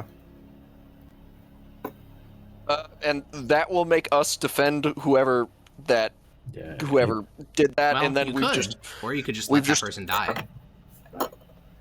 That's a good point. Consequences, actions have consequences, and it's important people learn that. I mean, unironically, this is literally a strategy that's been employed, and I think will probably be the one to share this. I mean, some of you are from other tribes as well. It is a relatively common tactic that if you're in a really big tribe with lots of booyogs, you just have a sacrificial booyog cast spells on you. In the duel, he gets killed. You don't give a fuck, and you keep fighting the duel. You basically are like, yeah, acceptable losses for that booyog to die for me to merge this tribe with my own. Ooh. But I don't know if you assuming guys there's no no way of knowing that I've got spells out. We can play it by ear. Yeah, we don't need 2 sacrificial lambs. Said they've got no specific cleric. That's something we know, right? Yeah, they have 1 booyog. Okay. This is feels like meta knowledge, but what class is typically booyogs? Like wizards or sorcerer, warlock, wizard. Those do not have many buffs. Druid, only cleric and paladins. It's literally every single spellcaster. Oh, barbarian smile. Booyog literally just means spellcaster. And if their booyog does any tricks, we have to go and murder them. So absolutely, you're allowed to. Yeah, encouraged, as it were. That's not non-negotiable. That's just the way it is. Yeah. What if we all just interfere? Then you're just it's a war. You're That's just fighting war. a war. Yeah. you've just fought a war. A war, but funny. The split heads. That meme was so good. War, but funny. All right. It seems like negotiation it is. Munch believes negotiation good strategy, as Munch can eat big split head. Jesus. I believe in Munch. I think Munch will be able to have a really big feast after this one. I do want to give you one final potential avenue other than negotiation. You did mention theoretically forming a confederation. Some other tribe. So I mentioned you knew of 2 other tribes. The other one you know of is called the Bellhung. And they hang in the Middle Deeps. You know, 2 tribes in the Middle Deeps. The other one is called the Bellhung. They basically hang bells of bone, brass, glass, stone, kind of whatever, from their bodies as they walk around. They're very loud. You don't typically interact with them because they're on the Yod-stared side of the Middle Deeps. Obviously, you've had skirmishes with them in the past, but they're more hostile with the Splitheads because the Splitheads is between the 2 of you. But that's one other tribe, the Middle Deeps, you do know about. Piggybacking off this mention, if we confederate with this and the other, you said there were 4 down here, including us, including you, or 3. somewhere around there. Okay, we join these 2. Definitely more above you. If we join this other group, would that be enough to? That would give us a very favorable. Yeah. But because I'm thinking they probably came with the same offer to this other tribe. One would presume, especially because the Bellhung are similar in strength to the Splitheads, so they're stronger than you in a way. So if he could get them on his side, if he comes to this meeting and says, "Oh yeah, by the way, I already have the Bellhung," it kind of gives him crazy leverage because he'd have now 80 goblinoids. Sorry, does the did they say that the Red Weeps came from the Yod stairs or the pitch stairs? The Red Weeps came from the Yod stairs. Oh, the Bellhung could just be wiped the fuck out. They also could be wiped. That is 100% possible. 100% possible. Yeah, it's true. We should go and check on that. There might be stuff. Did he give us there. a time limit on this? No. Not that he even could. I guess he could say, like, next cycle, but you guys don't have, like, a calendar, so. True. I mean, yeah, you could go check on the...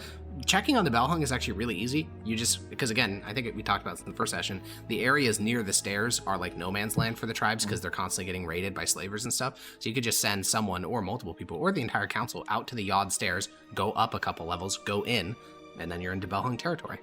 I think in the meantime, yeah, we should at least send an envoy or a scout to them and see their position. Because if they're gone, that's one thing. But if they still exist, gives us something to work with. That's not a bad idea. I don't know about all this Confederacy stuff. I just try and get both them and the Splitheads to join our tribe. That is the base idea. If we get the Splitheads to join our tribe, then we can just BTFO their big one. This is called the snowball effect of goblinoid hordes, which is they keep getting bigger and bigger and bigger until they don't. Until they just implode. Like, if we have substantial size over them, we wouldn't even need to fight a duel. We just kind of force their hand, right? Basically, unless they have like a crazy strong leader. Yeah, basically, you could just merge them into yours. Okay, well, do we want to scout out the bell hung first, or do we just want to... I think just go straight to the Splitheads. We'll be up so good if we win. Yeah. Okay. If we lose, that's the price of being a goblin. Okay. Well, since this is a game about being for the tribe, it would also be the end of the campaign, so hopefully it goes well for you guys. For a new tribe, for the Splitheads. Oh, it's not for the Splitheads, it's for the tribe.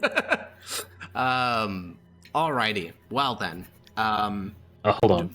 Yeah. Before we go anywhere. Negotiations fail. Are we going to try and immediately break into a combat there? Negotiations fail. We do the 1v1 and then. So how long will negotiations take? Less than an hour? I would assume so. I mean, we're doing it real time, so however long you guys talk for. That can be a long time. We've already spent an hour and a half on the same decision. Yeah, to be fair, it is a difficult decision, but yeah. But I also think that the big one's patience is going to run out far before our patience as players does. Probably. Same with Munches. So I can have aid running the whole day. I can have enhance ability running for 1 hour. I think you're probably good to do like the, at 55 minutes you should, hour stuff. You should end the meeting. I mean, yeah, we can also just collapse the negotiations prematurely. Travel time before this meeting is being held. Bugbears just staring at each other, trying to negotiate. Begging to fight. And should I do a ritual augury if we're about to head out? I should. Right. Well, you haven't even told the Splitheads the summit is happening, but yeah. Yeah, we can agree. Will this negotiation go well? Oh yeah, we have to set a time, I guess. Yep. I mean, you could just say, let's meet now, but... Yeah. We should set a day for then I can prepare. Or we can... Okay. We're setting a day? Why are we setting a day? If we want to do it now, we can. I just need to know it like an hour in advance, kind of. Oh, yeah. Sure. You guys can send one of your goblins over to the territory of the Splitheads and inform them that you'd like to meet in a neutral tunnel. There are many to choose from, but only one that can actually fit like your entire tribe in even remotely compressed fashion where everyone can see. So you guys will be meeting at the Four Claw Junction, which is what it sounds like. Yeah. Do we want to give me a goblin and then have a day to eat the goblin actually first? Yeah, before we schedule a meeting, is it goblin time? Are we feeding him boblin? I don't want to sacrifice Whelp. He's a good little guy. No, he's not. He's a fucking useless little creature. He's a goblin, or he's a mushroom horticulturist.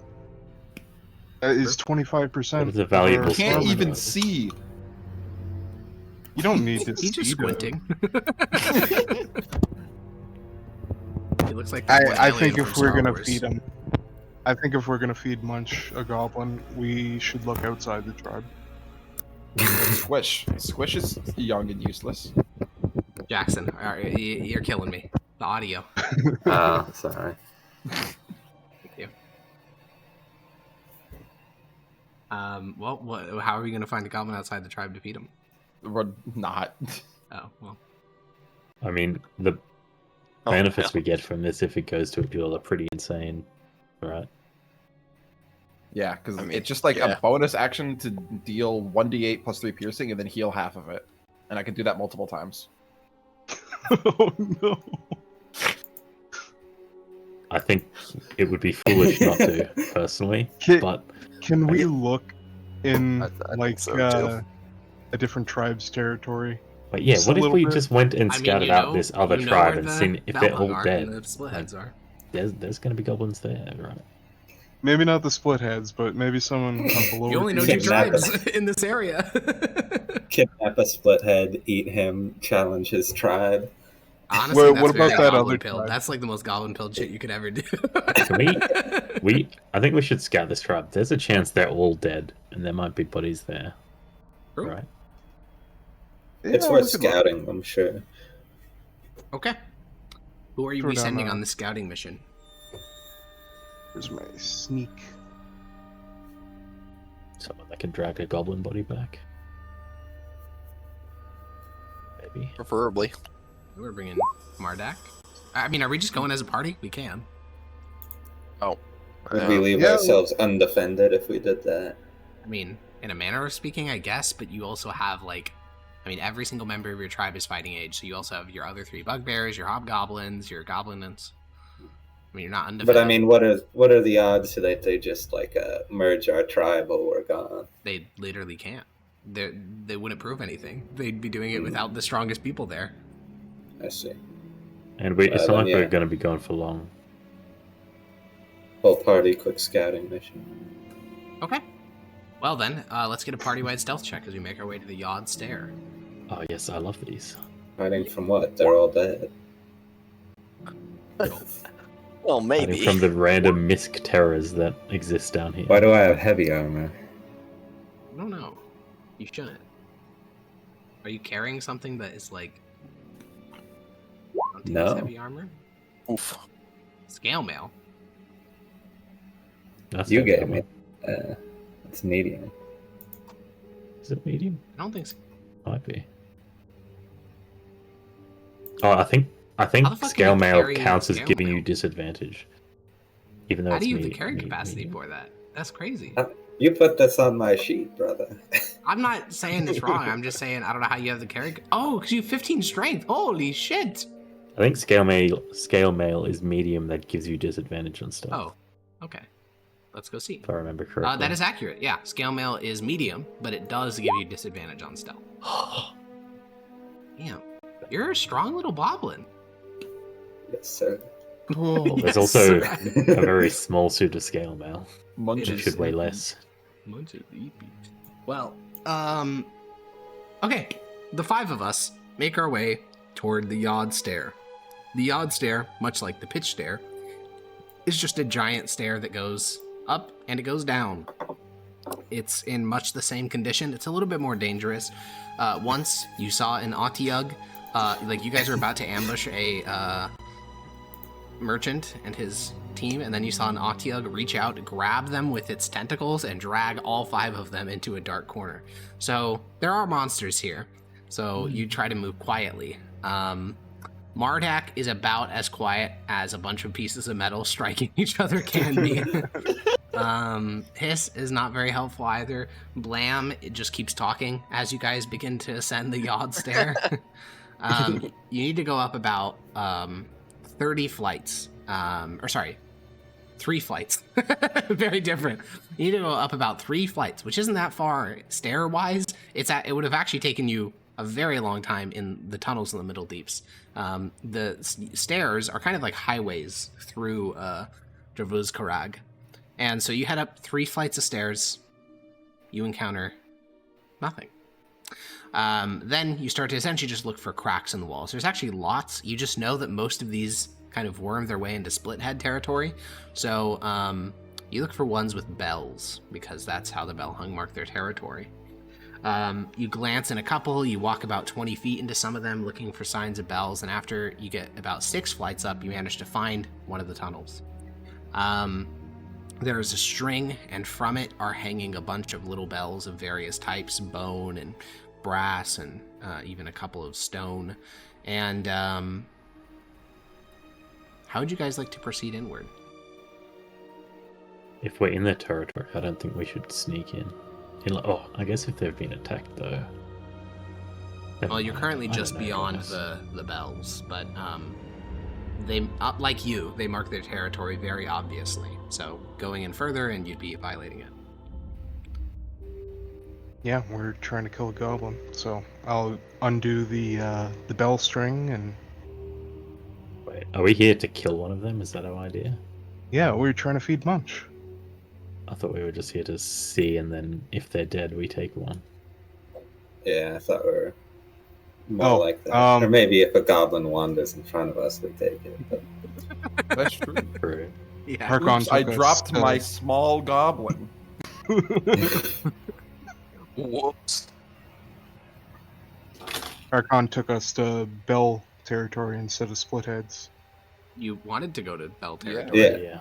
We were looking for the fight scene where all the Splitheads died, didn't we? No.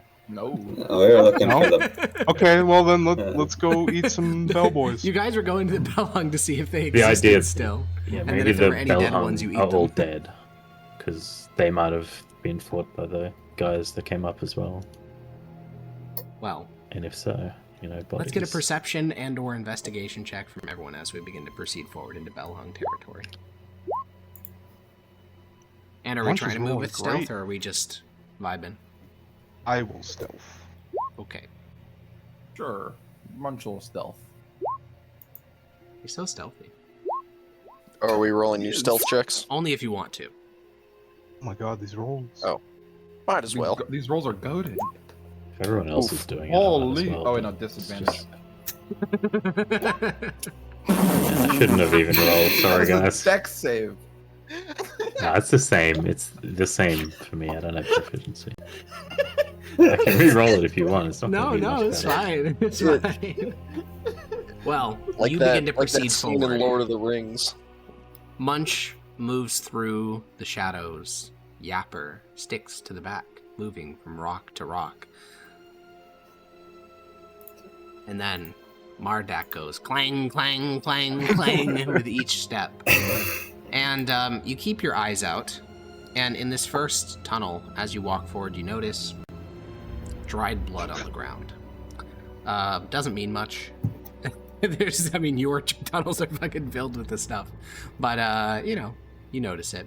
And you begin to proceed forward, and you've gone down the length of this tunnel. You reach a split intersection. You've actually never been this deep in Bellhung territory before. Like I said, you don't really have many interactions with the other tribes in the Middle Deeps, because they always end with a skirmish. And you notice that here there is several divots in the wall, and you get close and you notice that these are places where they were struck by some type of projectile. Could be recent, could be a long time ago, you're not sure. So we have there's 3 past the one we came from, and then 2 others. Would you like to go right or left? Let's go right, because right is right. Do the divots look like the bullet hole that was in the... No? They're too big, like too square-shaped and too big. Let's go right. Hard to argue with that. Okay. You guys go to the right and begin to proceed forward. Once again, Munch and Yapper move quietly. Hiss, Blam, Mardak not so much. For stealth reasons, the other 4, Mardak's 4 disciples have not joined you on this one because they would be very loud. And as you walk down this tunnel, you spot ahead of you, kind of behind a rock, a shape. that isn't moving. It looks maybe a body, maybe like a pile of clothes. It's far enough away that you can only really see its like outline behind the rock. We could send Yakko to scout ahead. You fire an arrow into the thing. It kind of lands into it, makes a kind of fleshy like into the body. Doesn't move? No. Okay. Shit's dead, yo. Munch will run up to it. Yeah, you on all fours bound forward towards it, and you like leap over the rock, and you see it is a goblin. This goblin was not so much killed as executed. Its head is missing. It's just a torso, a headless body laying against the ground. Munch has to eat the head for his boon. Munch right? need the teeth.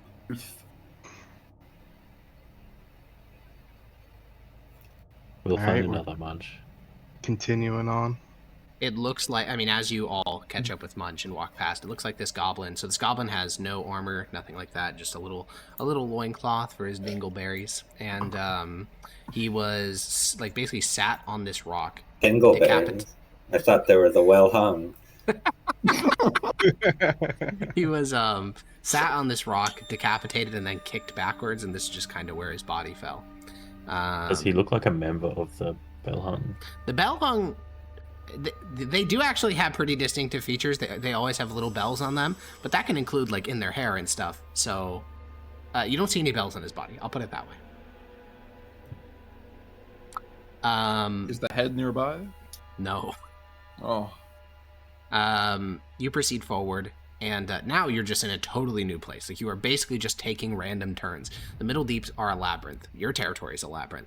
And you know that, like, to get to your actual places you live requires, like, an insane amount of knowledge. Like, you're doing, like, literally 17 turns from the outer parts of your territory until you get to the inner. This is much like that, but you have no fucking idea where you're going. So most of this time you spend wandering. I could do a guiding hand if need be, I think. I also have this in case that... Yeah, you can use survival to try to track where the centerpiece of the tribe is. Yeah. Okay. Munch starts to sniff. And as his great flat nose begins to heave in tons of air, he begins to lope forward. He starts kind of slow at first, and then he starts to enter into a half jog, which means the rest of you are sprinting. And you kind of pass through one hallway where you can see, this time, a couple of javelins broken on the ground. These are types of javelins you guys would make in the Middle Deeps, you know. Basically reused, like, shafts from, like, mushroom fibers and other non-ideal materials. No, they're not. They're very pointed. And, no, is like the shaft of them kind of squarish, or is it more rounded? No, they're like rounded and meant to be thrown. These ones look like they hit something and just broke, which again, they're very common. Your guys' weapons do the same shit. And you pass through this tunnel into another one, and then as you turn a corner, Munch can actually smell this from quite a ways off. The rest of you can kind of just start to smell it as you're about to turn the corner. There are bodies. Lots of bodies. There's about 30 bodies, all executed.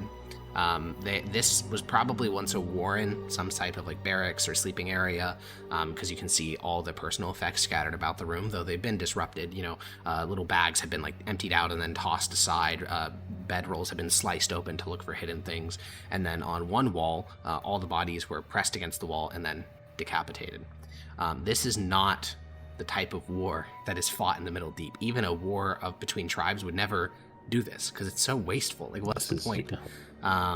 But all 30 have been executed. Bugbears, women, children, hobgoblins, goblin, all executed, all their heads missing. Oh my god, it's a disaster. No heads. Red weeps, evil, take yummy teeth. That's what makes them evil. This room is scattered with dried blood. It's clear that, like, This is where they fought their final stand, which means they did like some skirmishes, slowly retreating backwards, which would work against any other tribe. Then they got cornered, fought, surrendered probably, and then mass executed. Is there anything good left here? Yes. By your standards, absolutely, actually. This was recent, probably within the last week, so the mushrooms are still very fine. Like, they're doing just, like, you could eat them. Those weren't taken. In fact, you notice that most of the things that you guys use in everyday life, mushroom fibers, mushrooms, mushroom pigments, bowls, like, made out of mostly stone, because you can't really, wood is way too rare. You also notice that like copper, bronze, little bits of it, not like huge formed axe heads. Basically, everything that you think is valuable of a tribe was not taken. Well, except just the heads.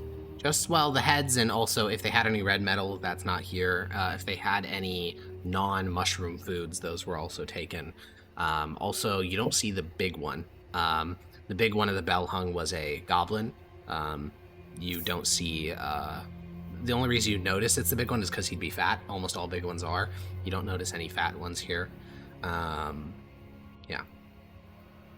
So this is basically the entire tribe, right? Most of it. You'd heard that they were similar in size to the Splitheads, so there's probably another 3 to 9, probably. But it's most of it, yeah. The overwhelming majority.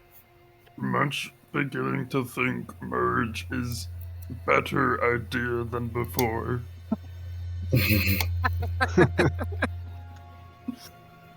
Yeah. Greece is even looking better now.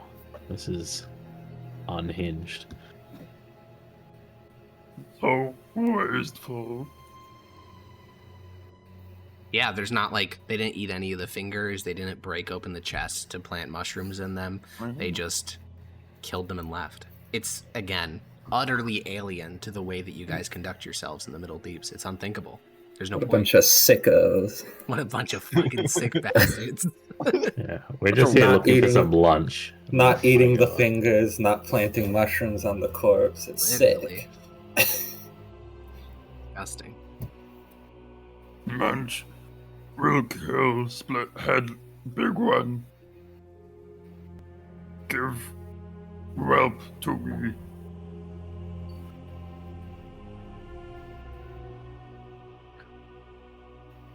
Are we giving up on negotiation first? Oh. Negotiation first. Munch got excited. Yeah, that makes sense.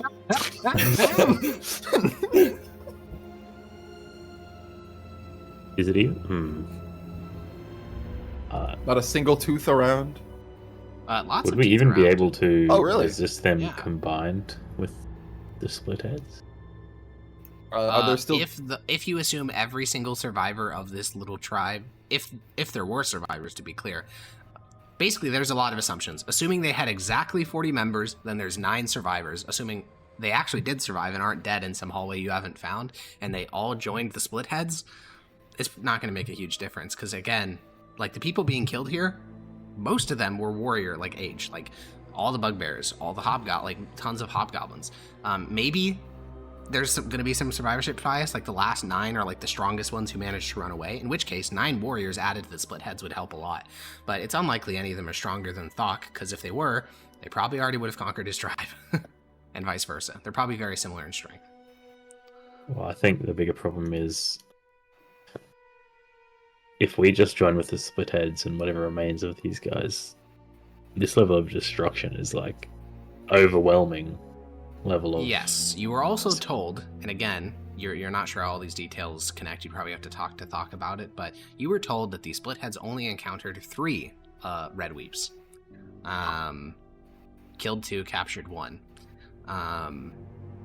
So if there are only 3 Red Weeps that killed the entirety of the Bellhung, that would imply that, like, it implies some weird things. It means that, one, you know, these 3 guys are able to kill the entire Bellhung, and then somehow the Splitheads are able to kill them, or that they, like, caught them unawares, or that they were already in, like, the exact timeline, I think, is unclear.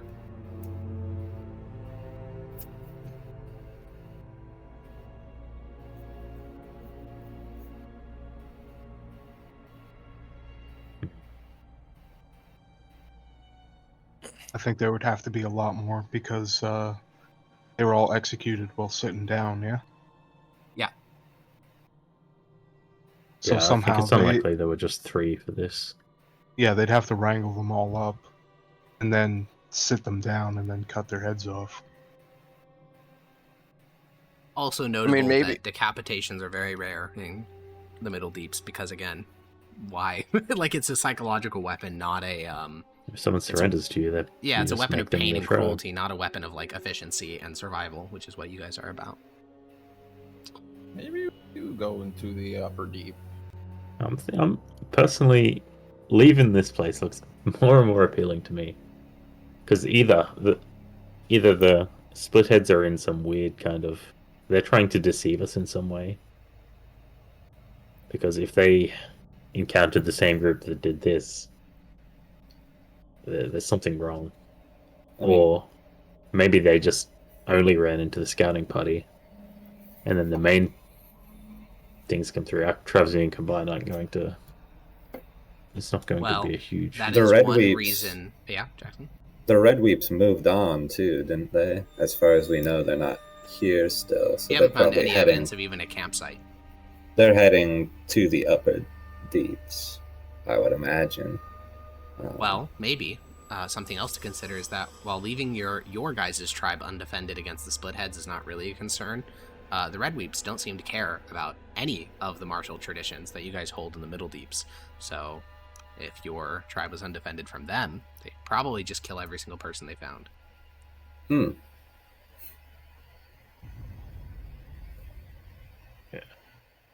We could try and hunker down behind that locked door, I guess, and wait for them to go over us.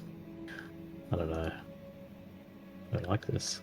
We could try and get that golem out the lava. I think that's our best bet. Remember, they're running from something. Maybe the best option is to move forward, try and leave. I don't know. I think, Munch, you are looking around this room, and you rolled a very high perception. I mean, you've rolled quite well throughout all this, but you notice that a goblin did not do these executions. The height wouldn't make sense. Again, every single creature here, bugbear, hobgoblin, goblin, all was decapitated in the same way, which the height just doesn't work out. A goblin wouldn't be tall enough to do this. A bugbear would struggle to do it on the goblins. And I think you start to form this image of like a hobgoblin warband, all armored and heavy plate, walking into a fucking, Neolithic Middle Deeps tribe, just killing one after another after another. It all feels very hobgoblin, very Dominus to you, like kneel down, like obey, and then execution. Very Dominus pilled, I think, is the conclusion that you come to. It seems a bit like Dominus gone wrong. Yeah, take it to the ultimate extreme. Dominus gone right. He is the god of domination. And pain.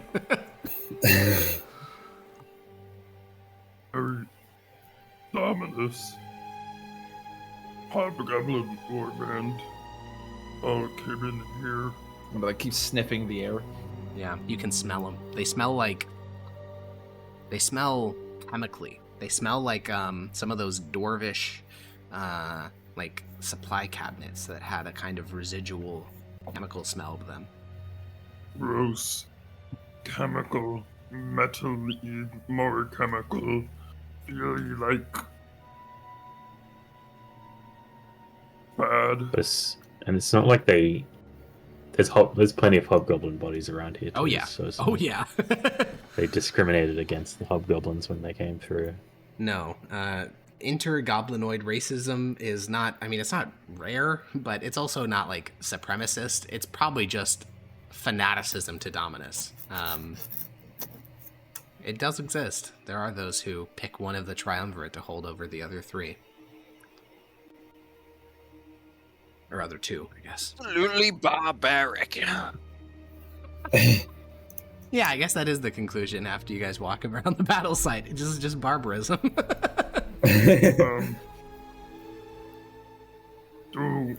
Council still want merge with Splithead? We could merge and then leave. Why? Well, more protection when we go somewhere else. More risk.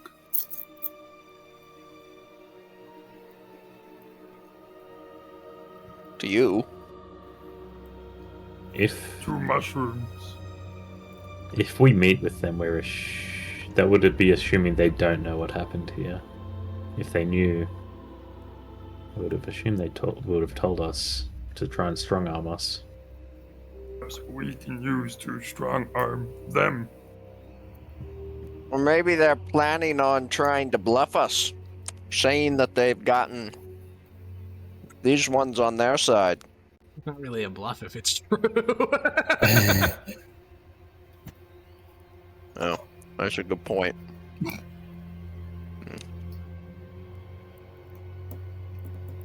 Well, Munch having bad feeling. Want away from yard stairs. Yeah, I'm with. Yeah, Munch. let's loot up and get out of here. That's actually so instant agreement from all of you. Like, yeah, this is a bad feeling. me see like corpse that's fully intact. Yippee, yippee. Me see executed body that like kneeled in surrender. Oh God. This is very in goblin. It is. Weird. It is. Yeah, you guys can loot around the room. Kasich, I will let you note these down. Are you ready? No. Okay. Let me know when you are. I am. Oh my gosh. Okay, so the items that we can find here are, I'm not going to record the food because for this campaign, it's too much. We're just going to assume you guys are adequately have food unless circumstances change. They have 3 pounds of copper, again, an absolute treasure trove. They also have a bunch of bowls and shit. You guys don't really need that. They have lots of mushrooms. Again, don't really need that. Notably, they have 6 javelins that are just inside of like a wicker basket, or I guess mushroom fiber basket. They also have a total of 31 bodies that you guys have found. I don't know if you want to do anything. I mean, you could still always repurpose what's left, though you can't bring them all with you in one trip. They also have about, what would it be? It'd be like 135 arrows, and that's about it. Ooh. Isaac has just hit are the heads jackpot. around here No. for the executions? Just nowhere. Well, not nowhere, just not here. Oh. Clearly there's somewhere. Maybe they left them as a warning around here. Can I trying, sniff you the trying to follow your schnoz? Alright, roll me another I might try and follow check. my schnoz to only like 4 turns away. Like, Yeah. Not very far. Sure. Yeah, roll me a survival check. With advantage because of my thingy? Yeah. I'm not gonna fucking cuck your feature. Okay, you get a 9. Oh.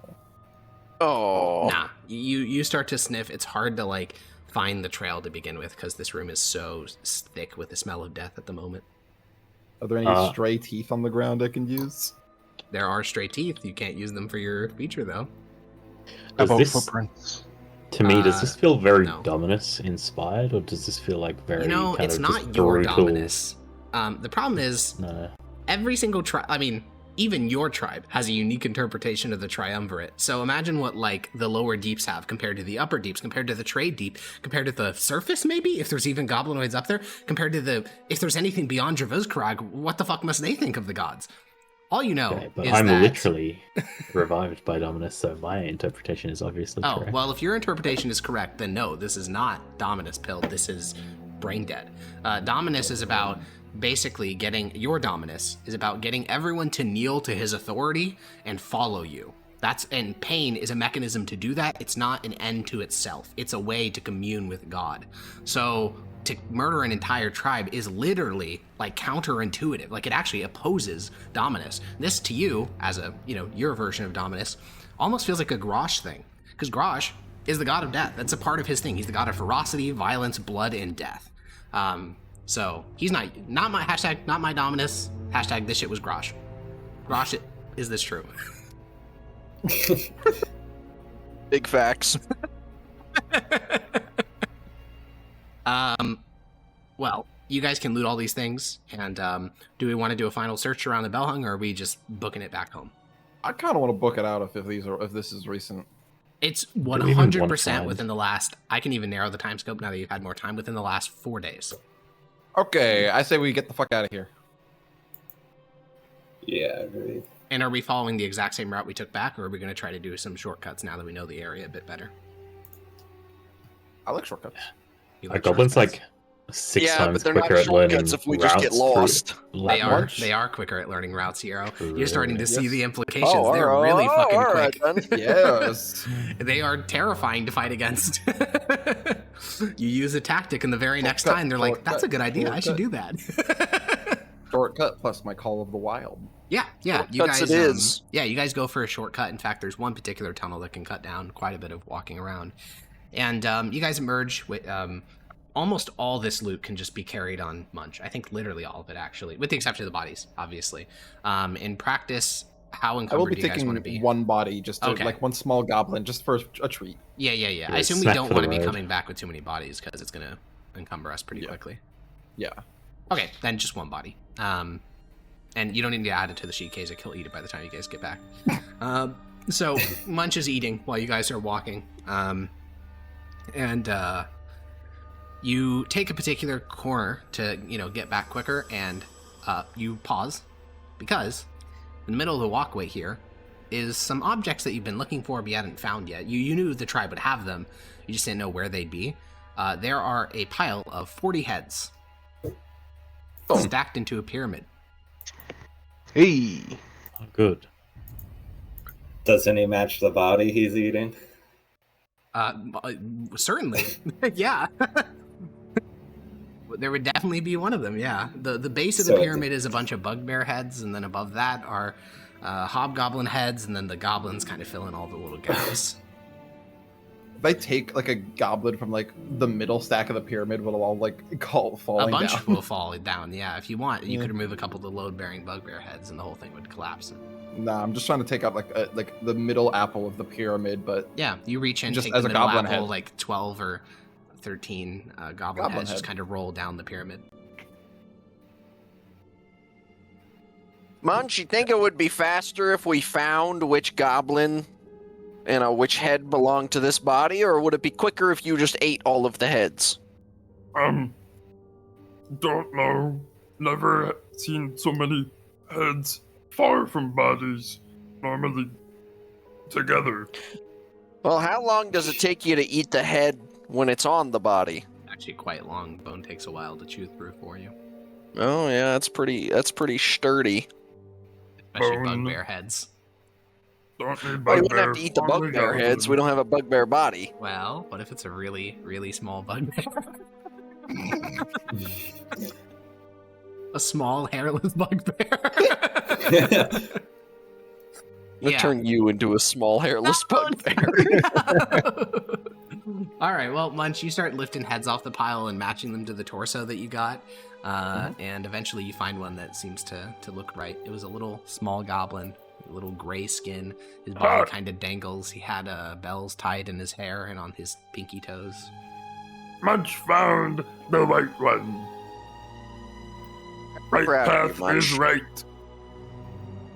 Well, while he's doing this, there is actually writing on the wall. I didn't bring it up because Munch can't fucking read. But for the rest of you, next to this pyramid was a message written out, not with blood. Blood is a dog shit writing medium. It's just written out in mushroom pigment. It reads, "Dominus bless thee." What language? Goblinoid. Wait. No, I'm not gonna read into it too much. I'll just look at. Well, would you look at that? Who could have guessed? Yeah, whatever.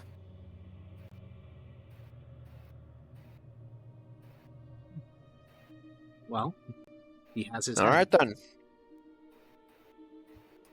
Now what? Yapper grabs a head and tries to bowl over the pyramid.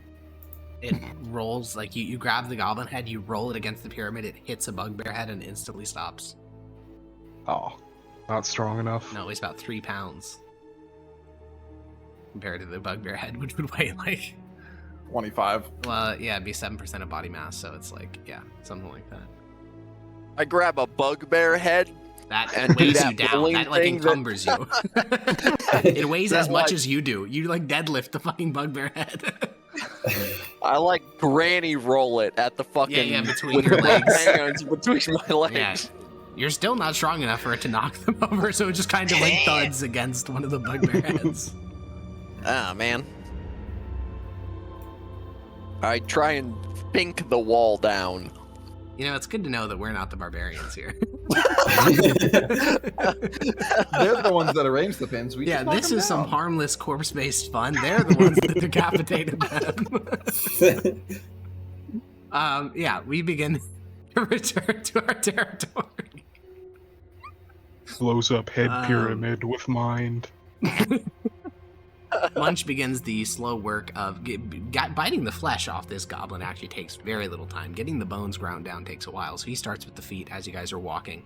As you walk onto the yod stair proper, the only sound you can hear is like the cracking. Like bugbears have these giant fucking molars for grinding bones. I don't know if you've ever seen the jaw of like bone crushing dogs, like the ones in real life, but they're extinct. These are not animals that are alive, but they used to exist. They have double molars that look like fucking like grind saws. Like they look like power tools, and he's just grinding, breaking down the bones of the goblin's foot, and it's really loud.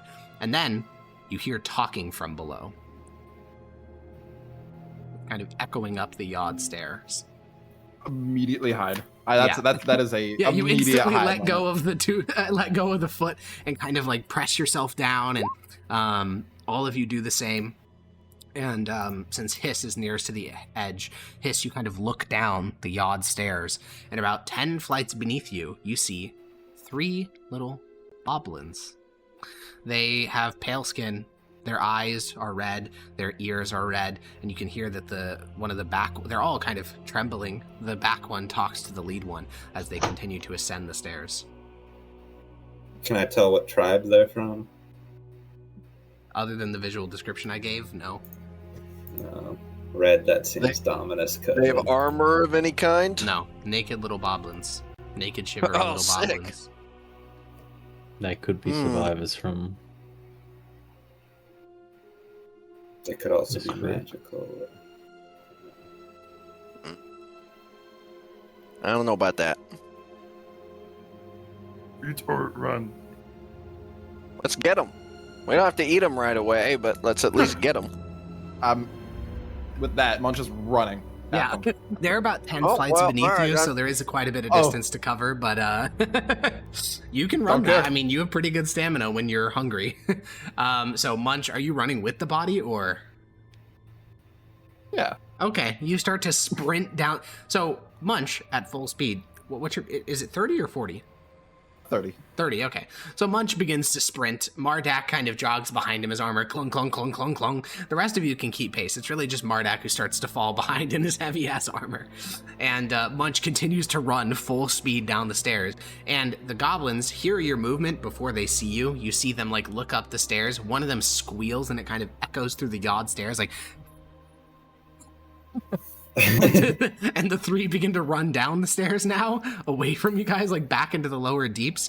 But then one of them, like, kind of looks at the other 2, looks up at you guys. You're like 4 flights from them, and he kind of lifts his hands and says, "Wait!" He looks at all of you as you continue to plummet, like sprint down the stairs. I'm still running. He says, "Wait, we have nothing."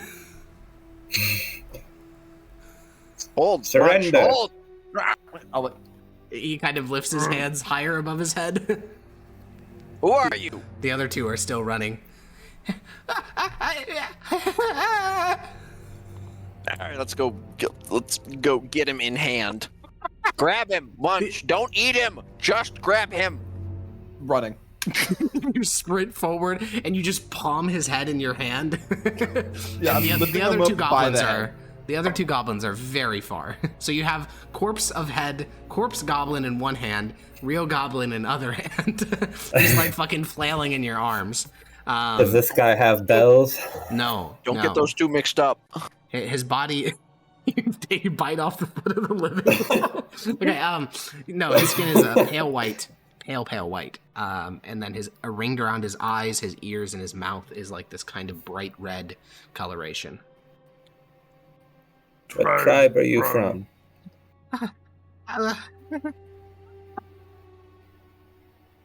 He's not gonna eat you. Calm down. He slowly stops flailing. Munch is salivating. I know. Well, you said that, and I'm gonna look at you sadly, Blam. I'll glare back at Munch. He'll say, "I'm from the Boyle Sons, but I was captured." By who? The Red Weeps. Munch say, take back our tribe. We go up. Far from Red Weep. Many Red Weeps captured you. What? Like, how many were there? Oh. Did they raid your tribe? Oh, Did they capture you alone? The Boyle Sons are strong. They sold me. Oh. Are the Boyle Sons from the Lower Deep? No. They're from Gomrick. Do I know where that is, Alex? You don't know. Is that? Does it sound like it's Whelps? No, Whelps wasn't Boyle Sons, was it? No, Whelp was from the. I'm finding them. He's from the Eye Stealers, I believe. That's right. Is that up or down? Oh, it's just up these stairs. The other two goblins with me, they were also sold from other tribes. I was going to bring them back to mine. Oh, I see. And you escaped? Yes, it's chaos down there. Everything's falling apart. I think we should take him back and interrogate him fully. You don't need to interrogate me. I'll tell you everything. I just wanted to get free. Down there. A war. Between who? The Venom Drinkers and the Red Weeps. Who are the Venom Drinkers? They're our trading partner. They're a terrible tribe. They conquered the entirety of the agricultural quarter. They even conquered the Mushroom Terraces. They kill without abandon. They assassinate in the night. It's terrible. The leader of the Red Weeps is dead. Warlords are seizing control. Hordes are marching. Legions are battling all throughout night and day. What happened to kick this off? What? What started this? The Venom Drinkers. Attacking. This doesn't add up to me. It's not safe in these stairs. We should take him back. That's true. When I was sold, oh God, you're right. Just don't turn to me. But when I was sold to the Red Weeps, there was a whole host of Otiogs haunting the stair. Yes, that's for the best. Are the Red Weeps only at war with the Venom Drinkers? Well, and themselves. There is no Red Weeps anymore. The big one's dead.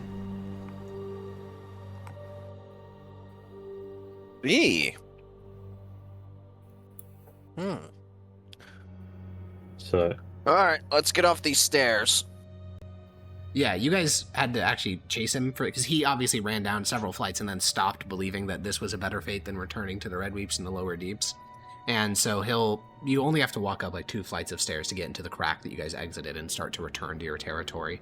I assume you guys are talking as Munch is holding his skull and you guys are walking back to your tunnels. Yeah. Okay. Did y'all kill the other 2 goblins? No, they ran. They're gone. Like they okay. Because they ran as fast as you guys did, just downward. So there's no way to catch them unless you're doing some crazy shit. Is there like a middle bit of the stairs that you could jump into and just fall straight down? Yes, there is. That's why I said if you do some crazy shit. Airborne! You could 100% do that. You just shatter your legs.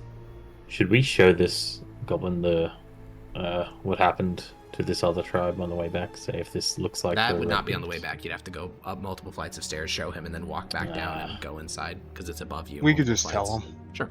Tell him, yeah. Tell him. He's not gonna have any fucking clue who these guys are anyway. Well, what do you tell him? there are a bunch of decapitated bodies with a pyramid of heads and nothing of value taken. It's a terror tactic. It's what the Red Weeps do. But why are they coming up here? I told you that there is no Red Weeps. The big one is dead. His inner circle is all dead, all assassinated by the Venom Drinkers. Warlords are seizing control, and some of them are fleeing. They don't think they can beat the Venom Drinkers in battle, so they're fleeing to other places. My master, he has a company of 400 iron shots. They're at the base of the stair now, preparing supplies. 400? Yes, but that's only one company. There was the Legion at its full extent under the big one before his death. It had 43 companies, I think, 44? But that's all collapsed now. Yes. The big one, the Grand Generals, the Adjutant Generals, the Quartermaster Generals, all dead. What are these? What are these words? The Red Weeps had a big one, but they had many overseers. All those overseers are dead. Oh. How many do you expect to start coming up here? I know 4 companies currently at the base of the Yod Stair, fighting for control of it, defending it against Venom Drinker attacks. So that would number 1,200, but I suspect that more will come in time. The other warlords are starting to consolidate. You can only kill so many leaders before eventually someone manages to climb out of the bucket. The Venom Drinker strategy of assassination, it won't work forever. Who leads the Venom Drinkers? A demon. A demon? Yes. A demon named Zizalak. He's not a goblin or a bugbear, or he's a demon? Well, they say she's a goblin, but she moves in shadows. She killed all her predecessor, all the lieutenants. She kills leaders in the night with her own hand. She isn't even fat. She is no big one. She is a demon. Eric, have we heard of a woman big one before? Yeah, I mean, goblinoids. The only goblinoid species that has gender dimorphism is bugbears, and for them it's not particularly severe. So there's really no reason why not.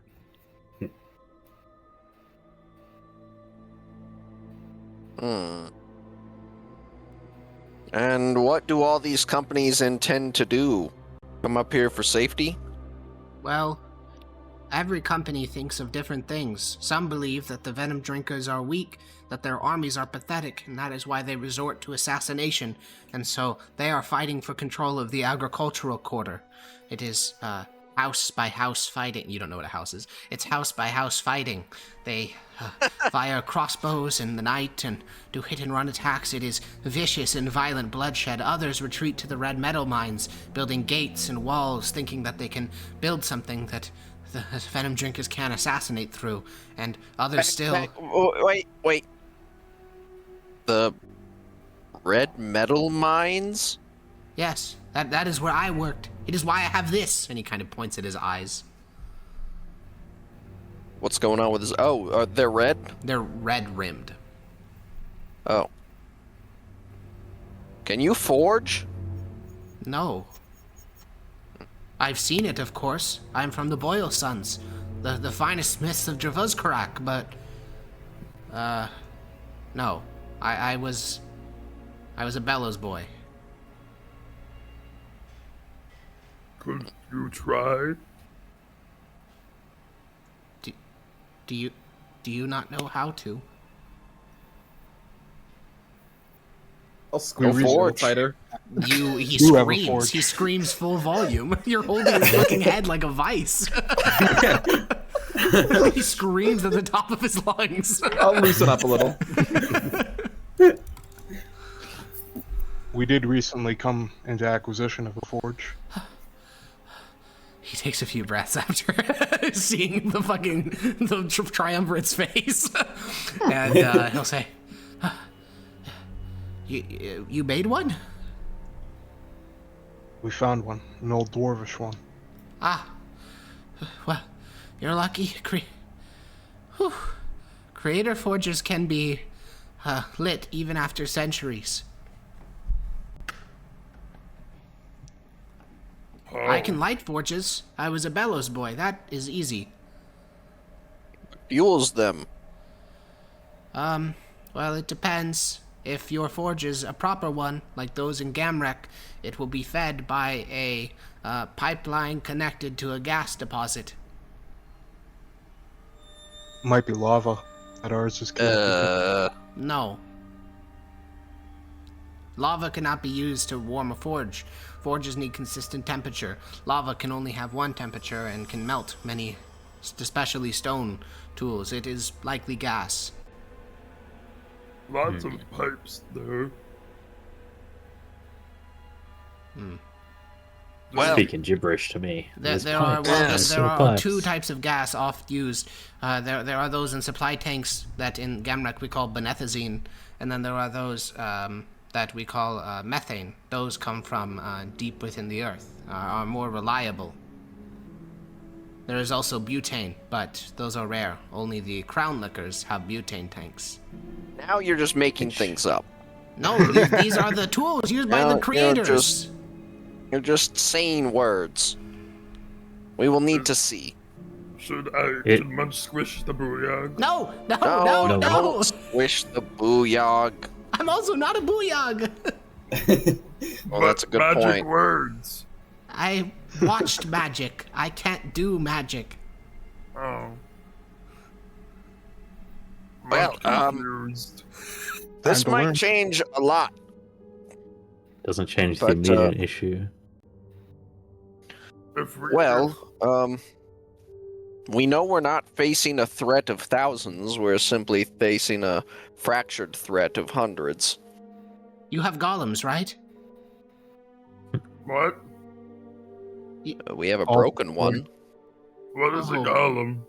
Oh no. That thing we found. Yeah, the metal things. What if I showed you how to relight this forge and you let me go? I'll just go back to Gamrek. I'll risk the Otyugs. If we show you the forge, you're staying with us. Okay, then don't show me the forge. Just let me go. You see, I'm sure you're great warriors. Help us forge. If you show us the forge, we will free you. Okay, because if you don't have golems, you're not going to survive. I'm gonna lean over and whisper. Who said? I'll lean over, and whisper to Hiss. Free has many meanings.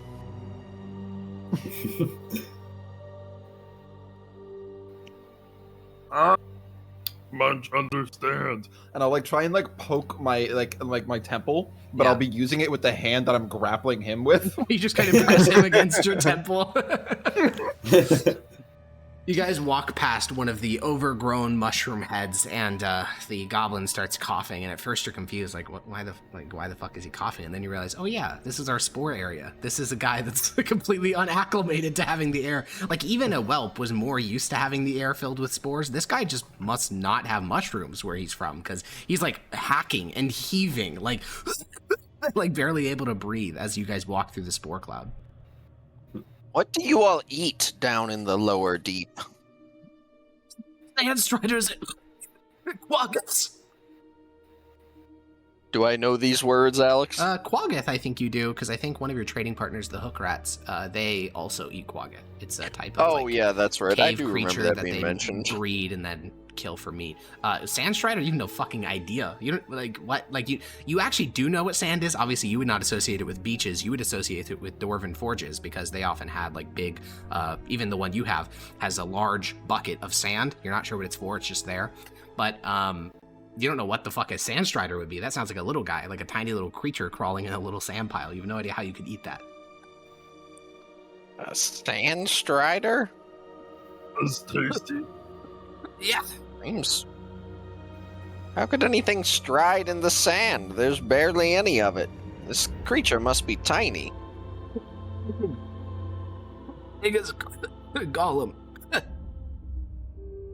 I'll give him a Golems are little. small. And I'll like hold my hand to like the size of the tiny golems. You give him some water, and he finally seems to be able to not really get used to the fungus, just have it like the fungal spores start sticking to the inside of his mouth rather than suffocating him.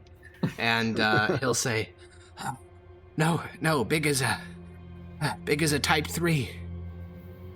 What? If you say so. A type 3 golem." He looks Is at that all of smaller you. than a Type 5? Type 5 is not a Don't we have- standard class. Well, that's the ones that we know. We know Type 5, Type 10, and the little skittery bastards.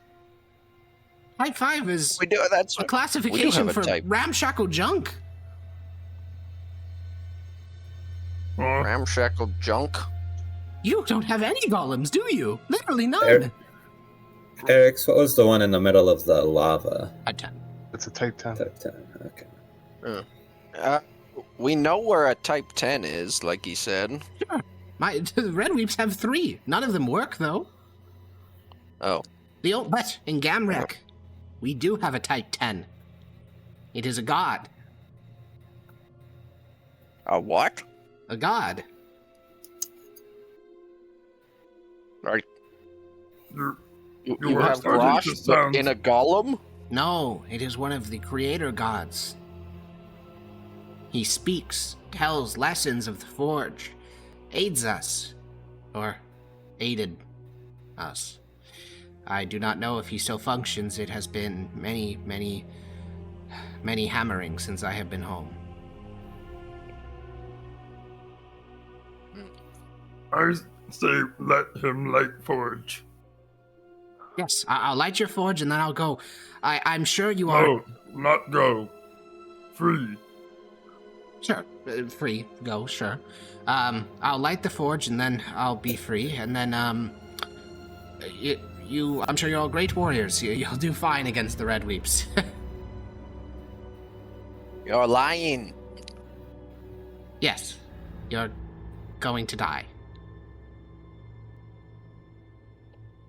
I'll just start carrying him over to the direction of the forge. Yeah, area. you guys have already been in your territory for a while, so you veer past a particular tunnel and start to make your way over towards there. You've walked past 2 or 3 other members of your tribe, basically like scouts and bodyguards, some of Mardak's faithful. And you head to the particular tunnel with the opening in it. I want to go with him. Yeah, I mean, I assume all of you were. Okay, yeah. Zebit is guarding this tunnel. He'll give you guys all a nod, and as you guys are like one by one hopping down into the things, he'll kind of speak up and say, "Haven't seen any Splitheads." Well, that's good. And you guys will make your way through the tunnels, past like through these tight little piped corridors, past the room with all the like the purification vats and the like, and he's kind of looking around with wide eyes as you pass through. And eventually you get into the forge chamber. And he'll glance around.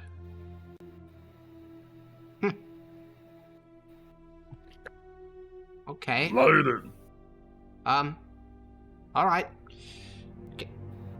Can you let me go? I'll wait. Oh, yeah, like, put a him good down. I'll wait like a good 10 seconds, and then like slowly bring his head feet to the ground. Yeah. Do you release his head? And then release his head. All right. He walks over to the forge and reaches under the lip. He starts to turn a little knob. Explain everything as you're doing it. Okay. Well, first you're going to pull the gas release valve. Then you're going to need something to light it. Luckily for you, most forges have a fire start. Okay. He walks over to one of the desks and starts to open the drawers. There'll be a fire starter in here somewhere. You can hear like a little high-pitched whining noise coming from the forge, and kind of like a tss, like a sound of something exiting. And he'll look around and say, "All right, somewhere. So, here it is." And he'll grab a little object, which you guys saw when you were looking in these drawers. It's like a stick of metal. It literally means nothing to you. Like, it's just a stick of metal. To you, it was as good as an ingot. He walks over, he then flicks a tiny little like switch on the stick of metal, the tip ignites with fire, and the entire forge slowly erupts into blue flame, and soon the entire thing is kind of simmering. And then he says, now this doesn't have a proper bellows, which means it likely has some sort of automated bellows system, so we'll have to find the controls for that somewhere. So this is there, and I'll point at like one of like the big like Tesla coil things. No, that is a hard-coded golem resonance hole. Had you ever encountered golems before this place? Do your job. No. Okay. Well, I saw some terminals in the next chamber next to the vats of water. Mm-hmm.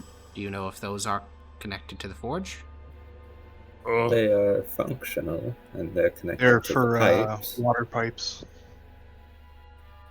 We'll see.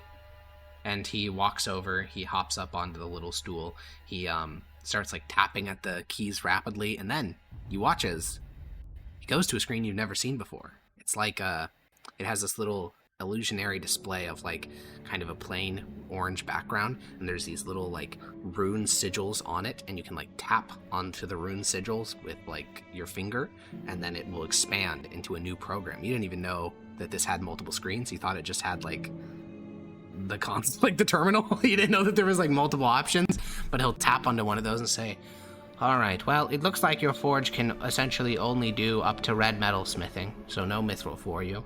Now, you were right, kind of. It does use the magma pool below in a roundabout way, but only for heatsink. Well, essentially, as long as the supply of you actually have butane here. This must be an old golem forge then, very old. But you see here, and he points towards a particular rune. This one will increase the temperature. This one will decrease the temperature. The forge will essentially maintain itself at whatever temperature you set it at until it runs out of fuel. The fuel you can check by tapping this, and he presses on a rune, and you hear a dwarvish voice say, 300 forging hours. And he says, there you go. And you can turn it off by cinching the knob. Isn't forging hour? Forging hour is how long it can maintain the temperature that you currently set with a given amount of fuel.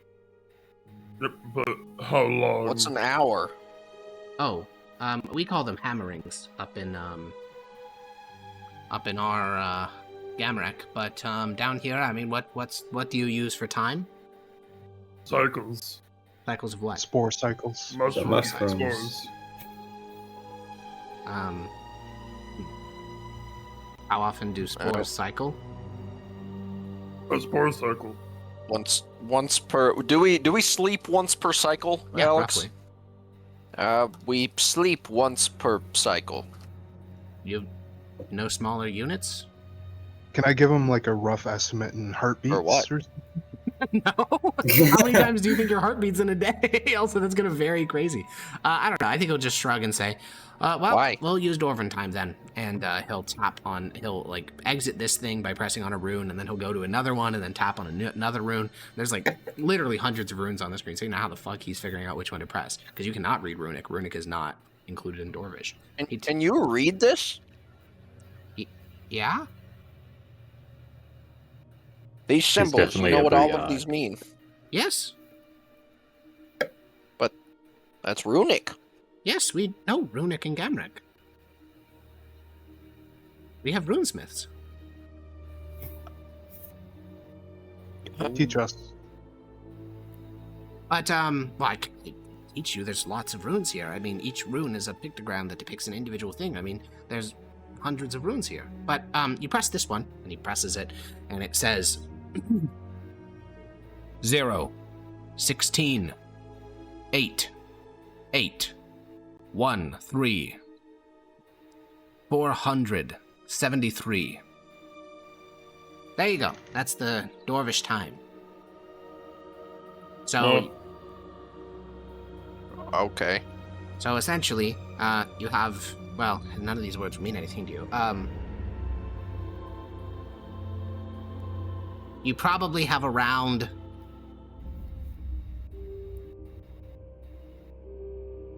I don't know, 20 cycles worth of forging time. Oh. And that's time it can continuously be on? Yes. At the same temperature. If you make it hotter, it'll use more fuel. If you make it colder, it'll move less. But right now it's using the minimum. So 300 is your maximum forging time. If you bring it up to proper forging heat for, let's say, steel, I suspect it'll be about half as much. Red metal, about a quarter as much. I can't get hotter than that, so... How much would it take to make a Type 5? Depends. There's no standard schematic. I'll get more fuel. Can we show him the Drek hammer? There was a... Yeah, I mean, he saw the mold when he was in there. He'll glance at it and say, "You can't forge this. There's no golem core." Is there one down there? And I'll point the direction of the lava pit. Yeah, you guys can... You guide him over to the observation room. He stares down into the magma pool. He looks at the wall. He quickly rifles through the schematics, and things which to you were literally unintelligible, he'll quickly read through them and say, "Oh.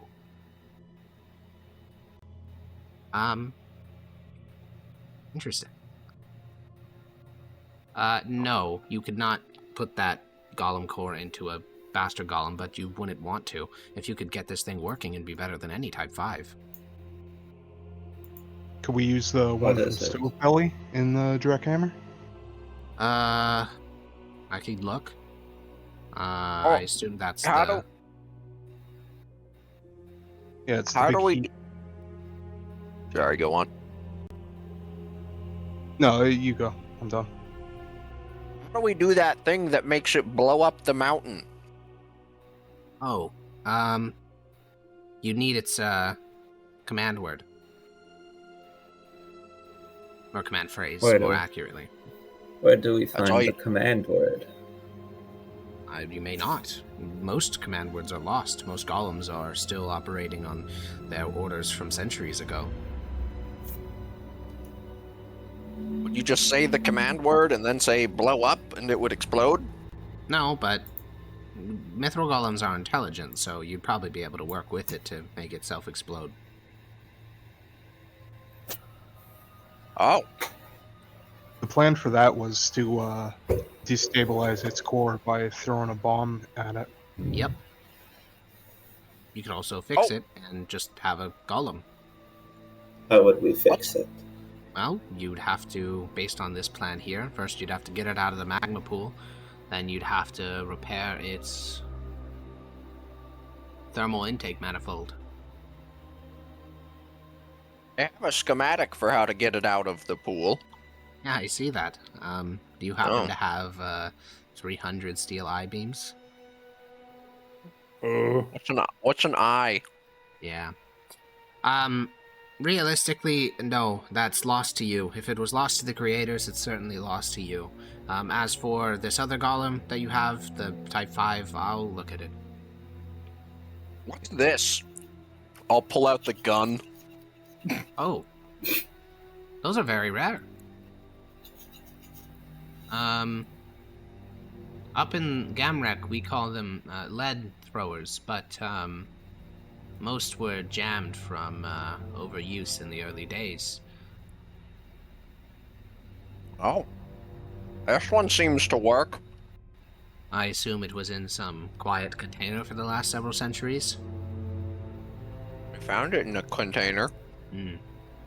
It's made of annealed steel. It'd be valuable even if you ran out of bullets.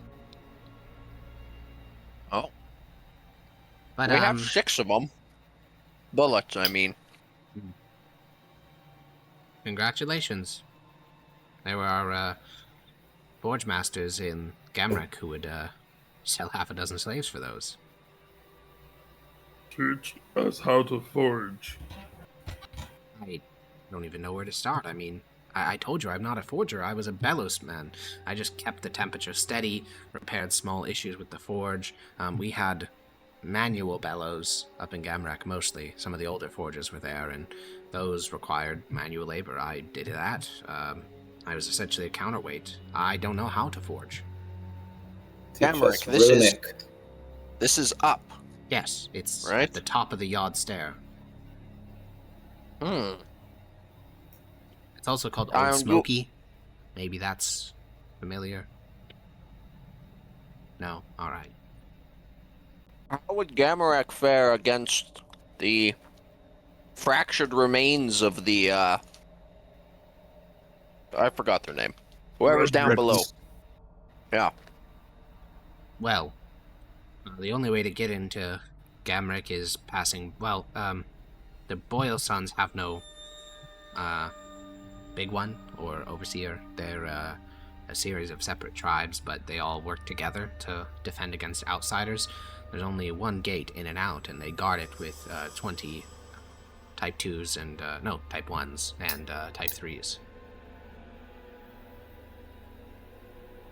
Type 1s? Yes? I thought you said Type 5 was a piece of junk. Yes, Type 5s are pieces of junk. Type 1s are quite good. Type 3s are better, but Type 1s are very good. Wait, it doesn't get better as it goes up or down? No, it actually gets generally kind of worse. It's just in order of when the creators made them. They made Type 1s first, then they made Type 2s, then they made Type 3s after the siege began, then they made Type 4s as things got desperate, then when the upper deeps fell, they made Type 5s, and Type 10s are unique. Each one is... Wait, do you know the siege? Yeah. The Siege of Jervoz Karag. What is this enemy that is referred? I don't know. It's the enemy. It's whoever took this place from the creators. Oh. Unfortunate. We have one... the Siege of Jervoz Karag? Oh. We have but one chronicle on it. It was written by one of our ancestors. It seems something like the creators lived in the upper deeps, the middle deeps, and the lower deeps. But my ancestors lived in Gamarek. There's maybe more that were in the Grand Atrium at the time.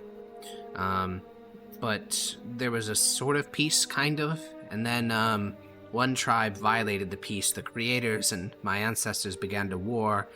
And there's this story that the siege had been going on for many generations, and that the war ended with the death of the creators.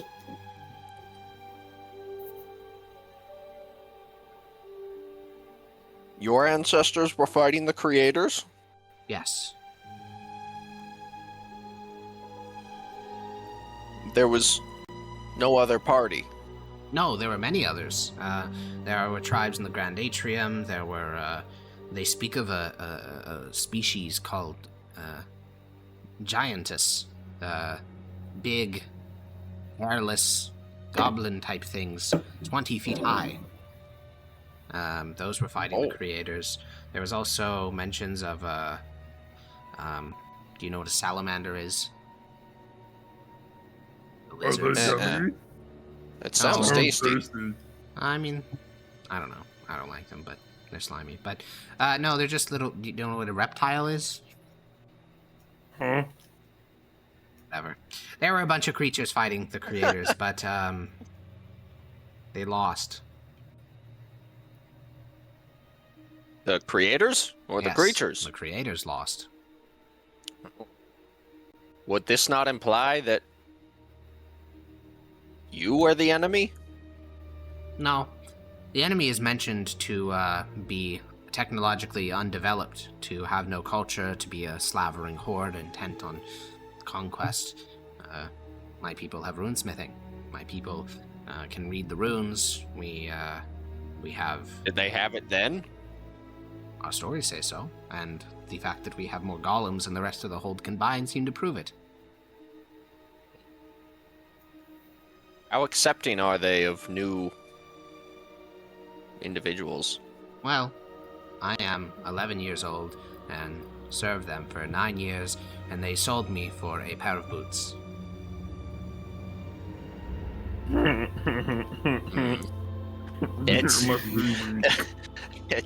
That's a little funny. It is not. It's a little funny. What about those who can cast magic? Oh, that's a better question. No, answer the boots one. What about boots?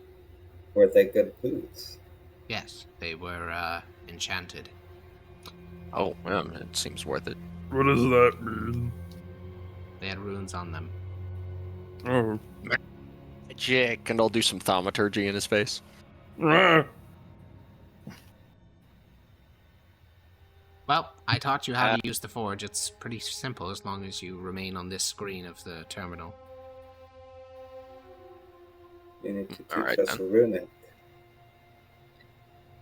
I don't have a book. I don't have a codex. I don't know how I'm supposed to teach you runic without a runic dictionary.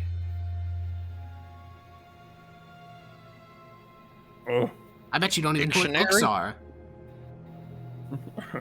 I pull out my book. I got one. Well, at least one of you is literate. We can all read. Well, him not. Not him, but... Where are you planning to go? Back to the Boyle Sons. Those people that they will sold just you the boots? let you back in? Probably. They always like getting the better part of a deal. Getting the boots and getting back their slave. And where else am I supposed to go? Back to the lower deeps where I'll be murdered by the venom drinkers or re-enslaved by the red weeps and forced into mines or who knows what else. Probably put on the front lines because they're at war. Or I could go up to the trade deep. I hear that there's about half a dozen tribal confederations fighting for control. I'm sure a scrawny little goblin will have a great time there. Or I could stay here in the middle deeps and become a forge master. No. I could be dead. We could protect you. You can't. You don't have a single golem. You don't understand. Your sticks and stones cannot hurt golems. Not the types they have. They have real golems, type 3s, meant to kill, made by the creators to slaughter armies. You're... The red weeps? Yes!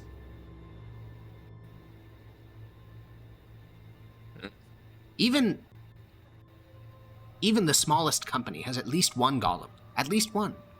The biggest ones have multiple, and most of them are type 5s. And type 5s are, well, you can see this. I mean, it's a piece of scrap, it's shit. But that's because it has iron components which rust. It gets worse over time, but proper type 3s made of red metal, they don't corrode, they don't get worse. Their runes remain. They're indestructible. Unless you get access to their command tablets, or in some cases their keywords, but these are guarded as, well, I don't know. What's something you all would guard? Probably your poop. We have a command tablet. Do you have the golem? How about you make it? Yeah, which golem was it for? That doesn't work. Command tablets are paired to specific golem cores. You need the golem core to make the golem that the tablet would command. Could we find it with the command tablet? No. No, they're not paired like that. It's the reason why most golems are wandering the surface still. Unusable. We lost them. If they were words, all it took was killing the person who knew the phrase, and if it wasn't written down, it's gone. The golem is gone mad. And there used to be command overrides tablets, but those are lost. They were all used up in the early centuries. There's one in Old Smoky, but it's an object of veneration.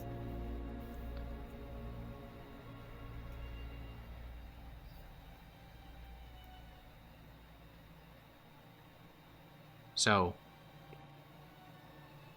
can I go?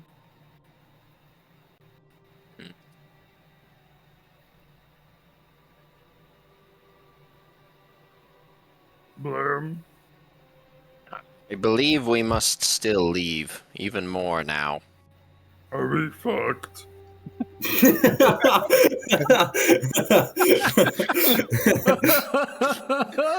Maybe a little, my slow, hungry friend. Maybe a little.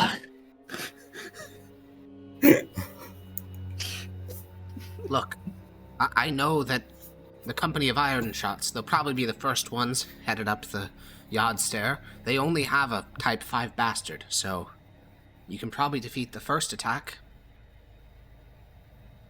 How many of them are there? Well, the full company's 400, but that company can't even fit in these tiny tunnels of yours. They'll probably send in a... just send in a single banner. And how many is that?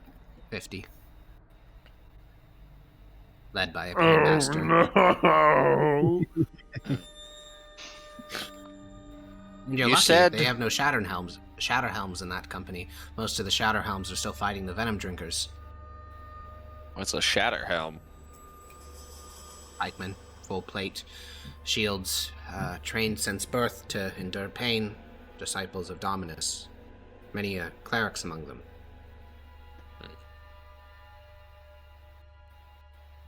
Lost. You said there was a confederation up top? In the trade deep, I've heard, yes. Not where you're from? No, I mean, the tribes of Old Smoky are not so much confederated. It's more so that when any outside threat presents itself, they all unite to kill it. But the gates are held by one particular forge group with 20 golems. They're easily the strongest, but they spend their time on defense rather than unifying the other tribes. Plus, all tribes are given access to Boli, so the god of the creators, one of them. So there is no reason to fight. We all have access to the resources we need. There are aeroponics and hydroponics and horticulture. Food and water are abundant.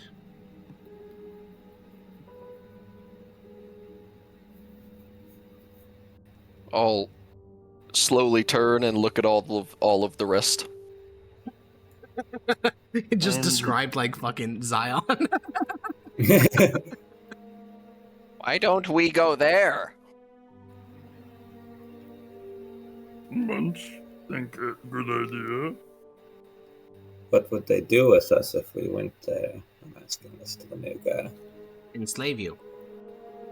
Oh. There are worse fates than Enslave us? slavery. Who would enslave us? The gate people? Likely, yes, and then they'd sell you along based on your skills.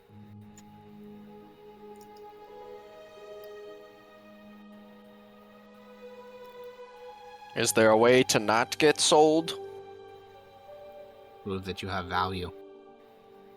We can cast magic. That is not I'm sorry. Is there a way to not be enslaved in the Yes. first place? Prove that you have value. What did he say in regards to me asking about magic? It doesn't matter. They already have spellcasters, and they view your types of magics, divine magics, as primitive. They prefer rune magic.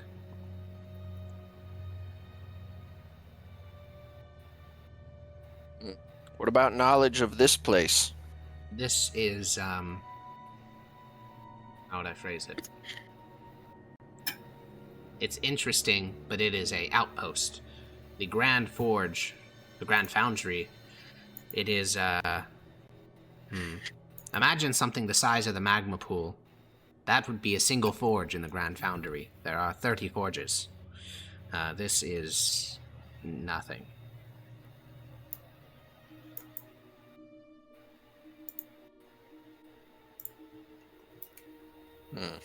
This was a desperate outpost made by a dying people. Listen, if you came with me, perhaps I could ask that you be enslaved by my forge group. We are located in the upper parts of Old Smoky. We do not have to deal with walls collapsing or magma flows or eruptions very often. You would likely be put to work doing bellows. Yeah, and then we can be sold for boots. Yes. A better fate than death. No, that will not do. Although I am not the only one in charge. Look to the others. Is he not your big one? And he points towards Munch. Munch is indeed big one. Hostile takeover. We What are you gonna do We about are- it, council boys? Change my mind. Council cucks, punches you in face. We are led by a council.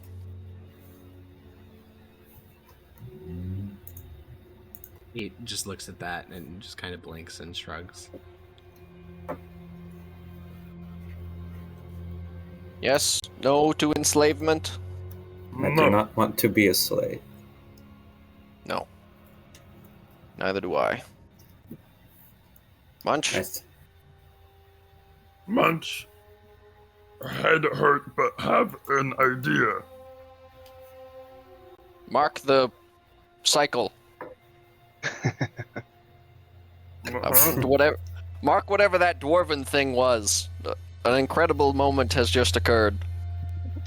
Yes. I'll go over to the console and just like press a button that I thought he pressed, but is most definitely the wrong one. You press the one next to it, and it says, "Beginning rapid insertion." I wonder what that means. You notice no change. Oh, all right then. Where's our cycle? Guide your fat finger to the right button, and it'll once again display the Dwarvish date. This one? Oh, nod. No, mark this one. Oh heavens! So what's the idea? Oh, Grosh, deliver us. Oh, maybe enslavement is preferable to this. The goblin nods solemnly.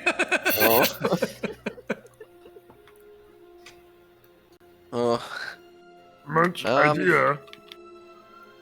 Use forge information, knowledge of other tribes, clans, forge golems, other magic words, and suddenly Splitheads forced to cooperate with us, for we have information on how to survive. Yes, we do have quite the bargaining chip now. Although, what good would that do us? They absorb into tribe. We find holding in upper deep. Get strong.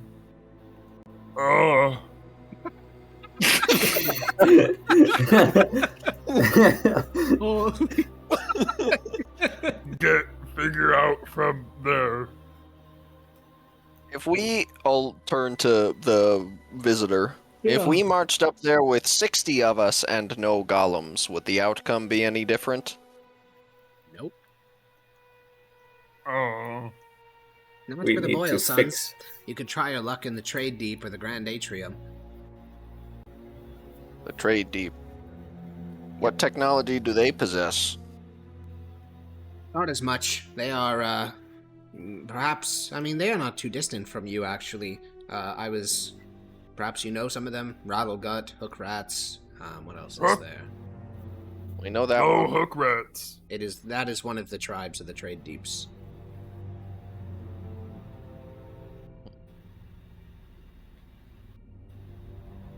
With 60, become Big Clan in Trade Deep.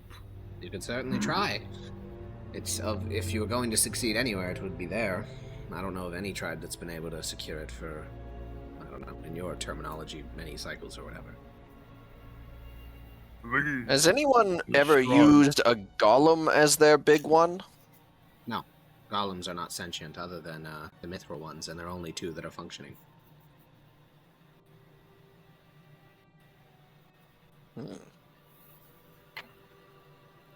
Golem cannot issue a challenge. But the mithril one could? Certainly. But both mithril golems are stationary. It makes them poor fighters. That would do it.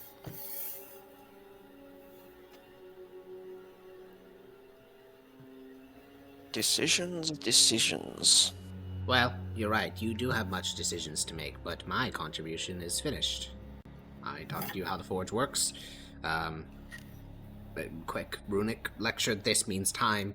This means insertion. It's for inserting command sticks into the terminal, and he'll give a very, very quick rudimentary explanation of all the buttons he pressed to make the forge heat and cool, and then he'll look back at you all. So, I can leave? No, you can be free. Okay. I'll look over at Hiss. I'll go grab the mushrooms. What? Well, do we want... should we use him as a bargaining chip with the Splitheads? But you said you had set me free. No, yes, free. Yeah, and I'll point at Head. What?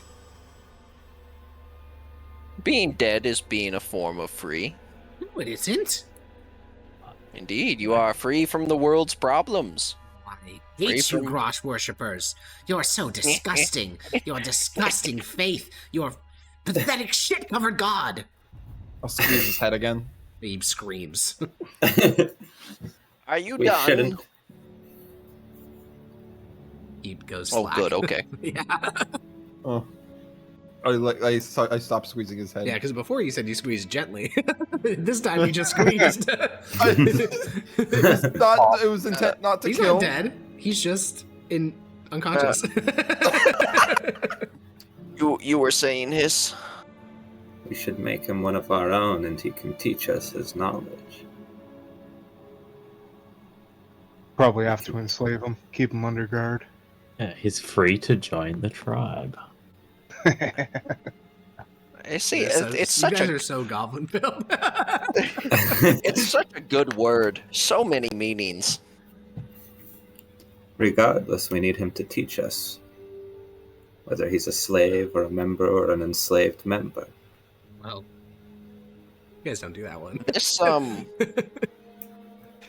This trade deep idea is seeming like the best one. We need split heads. We kill fuck. I think Or we would maybe need not. to split heads and potentially to try and repair this golem if we could. Yes. He Do we said want that to we attempt- can have the core. Dwarvish terminal log. Well, is he awake yet? I'll slap his face a little bit. He blinks a couple of times. His eyes one of his eyes is like not focusing. I think you squeezed him a tad too hard, Munch. We goblin skull. Snap my fingers in his face. He'll blink a couple of times, his right eye's still not focusing. Give him the mushroom.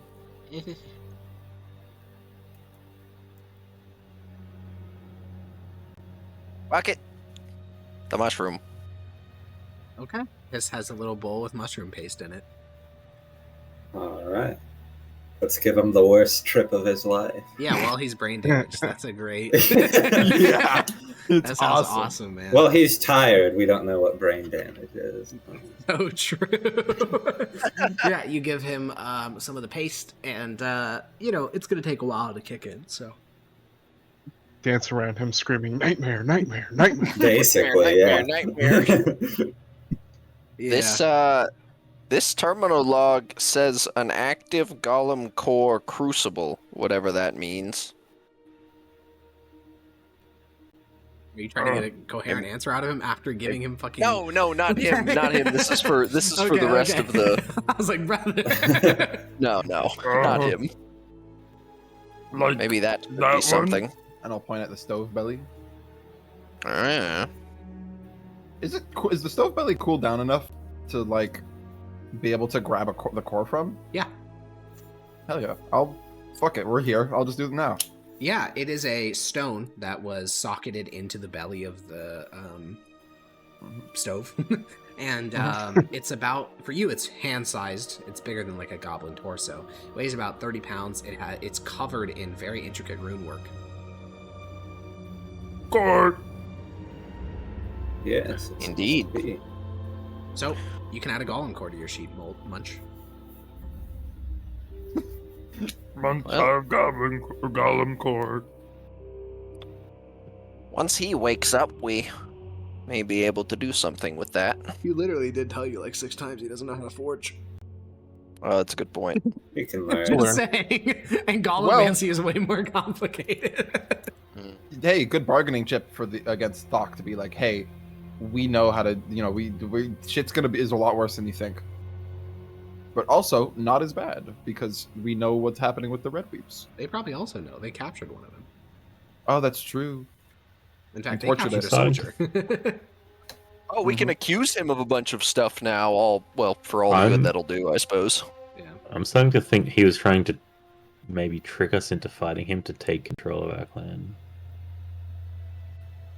As a possibility. But why would he want to negotiate with us then? I don't know. Trick us into fighting. He could trick us and then not fight. There is only one way of finding out. Well, there may be more, but there's one really easy way of finding out. Just go to the negotiation table. If they have a soldier still alive that they have, don't. you know, that they don't. They tortured him to death. They don't have another one? No. His ass is dead. They killed 2, tortured 1 to death, and gave you the body. Also, you still need a short rest to finish eating that goblin if you want your teeth. My teeth. This is true.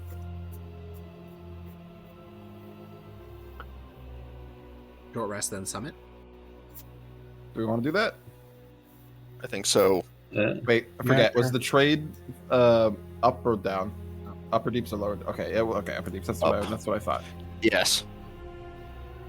Down seems bad. Down is bad in every scenario. And too far up is also very bad. Yeah. Staying here also bad. Everywhere bad. It's all bad. Everything is bad. All bad. If only you knew how bad things truly were. It's Joe. All right. Do we take a short rest, let this guy finish his trip, go to the summit? Ready. I'm going to torture this poor guy while he's tripping, yeah. Yeah, I mean, that's what you do to all new initiates. That's just kind of like a... Yeah. Yeah, that's just how it is. Okay, so I posted an irrelevant graph, or relevant graph for your perusing. Alright, so you guys take a short rest so you can get all the benefits of that.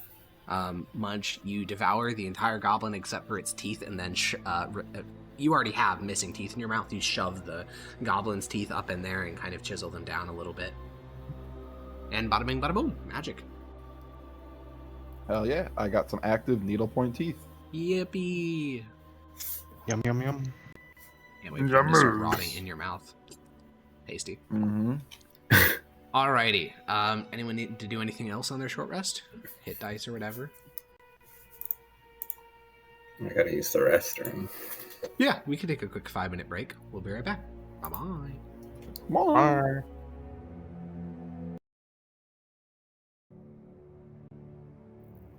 Welcome back. A summit is called with the Splitheads. A summit between 2 tribes. Of course, this has never happened in any of your living memories, but... Are we going to meet them right now? Yep. You're... Shall I cast my spells before we do that? I think it's a good idea. I think it's reasonable. Plan. I'll jump in and Also, do that. Do we want me to have the gun in case the fight just immediately starts happening, or no? That also seems Yes, reasonable. I hand him the gun. The blam stick? You hand him... The blam hammer. Stick. The blam hammer. Alright. Give him a quick training session, too. Oh, stick yeah, it in your mouth it takes and then- it takes like 3 minutes, because it's a revolver. It's not that complicated. Yeah. Yeah, but Munch is, you know... He may be dumb, but he's still a is it goblinoid. is it single action or no, it's double. Okay, no, that's convenient. Listen, these are dwarves we're talking about here, baby. He doesn't even have to pull the hammer back. Certainly not. Alright, Certainly so not. Munch is getting some hit points from Aid, and someone else can take them as well if they want, 2 other people. I still need... Once again, I would recommend adding them as temp HP, because... I'm just in parentheses +5. That also works. You just need some way to remember that it's not... Because the temporary hit max points HP are anyways. going to be different in case another They spell technically are, yeah, for sure. Well, if in case, like... Because the bite, yeah. Enhance ability Also that gives temporary hit points. True. Before we get to the meeting spot, I will cast this and concentrate on it for the duration. Alrighty, I'm So starting I'll roll the hit points. It's going to Now, be... this will not matter, but I am starting a 1 hour timer. So we Yep. gotta wrap it. Basically, if we get to the end of the session, that spell's ending. Yep. Okay. Average. 10 6, HP. That's 5, not bad. 10. All right, Some of it's that's my max HP. concentration. Yep, which helps a lot Yeah. for your bite. Mm-hmm. Oh. And this one, I think, gives you advantage on constitution checks if you have anything that does that. Probably not. Dex is a weird one. Yeah, checks I are like literally one that's never cannot think used. of a single time I've ever called for a a constitution check. Holding breath. Good. I would I think I've called for saves of that in the past. I'm not sure what it is. Rules is written though. You do a check to see how much. No, I know. How I've done long what you you're hold the breath. describing. I've just done that as saves, but okay, interesting. All Right right, hammer well, is based on Dex. yeah, it is. If you use it as a projectile, if you want to hit them with it, you can use it as strength. I wouldn't recommend that. Cool. All right. Well, you guys walk into the tunnel, and your entire tribe is following you. Like, everyone's attending this. First, you spot Thok the Blue. He is a bugbear whose mouth, nose, much of his fur has been dyed blue, and has a great tuft of fur that resembles a beard of sorts. He is large as Munch, and doesn't look half as dumb. He has pretty intelligent eyes. There is also, of course, Rathaclick, who sits to the left and a little bit behind Thok.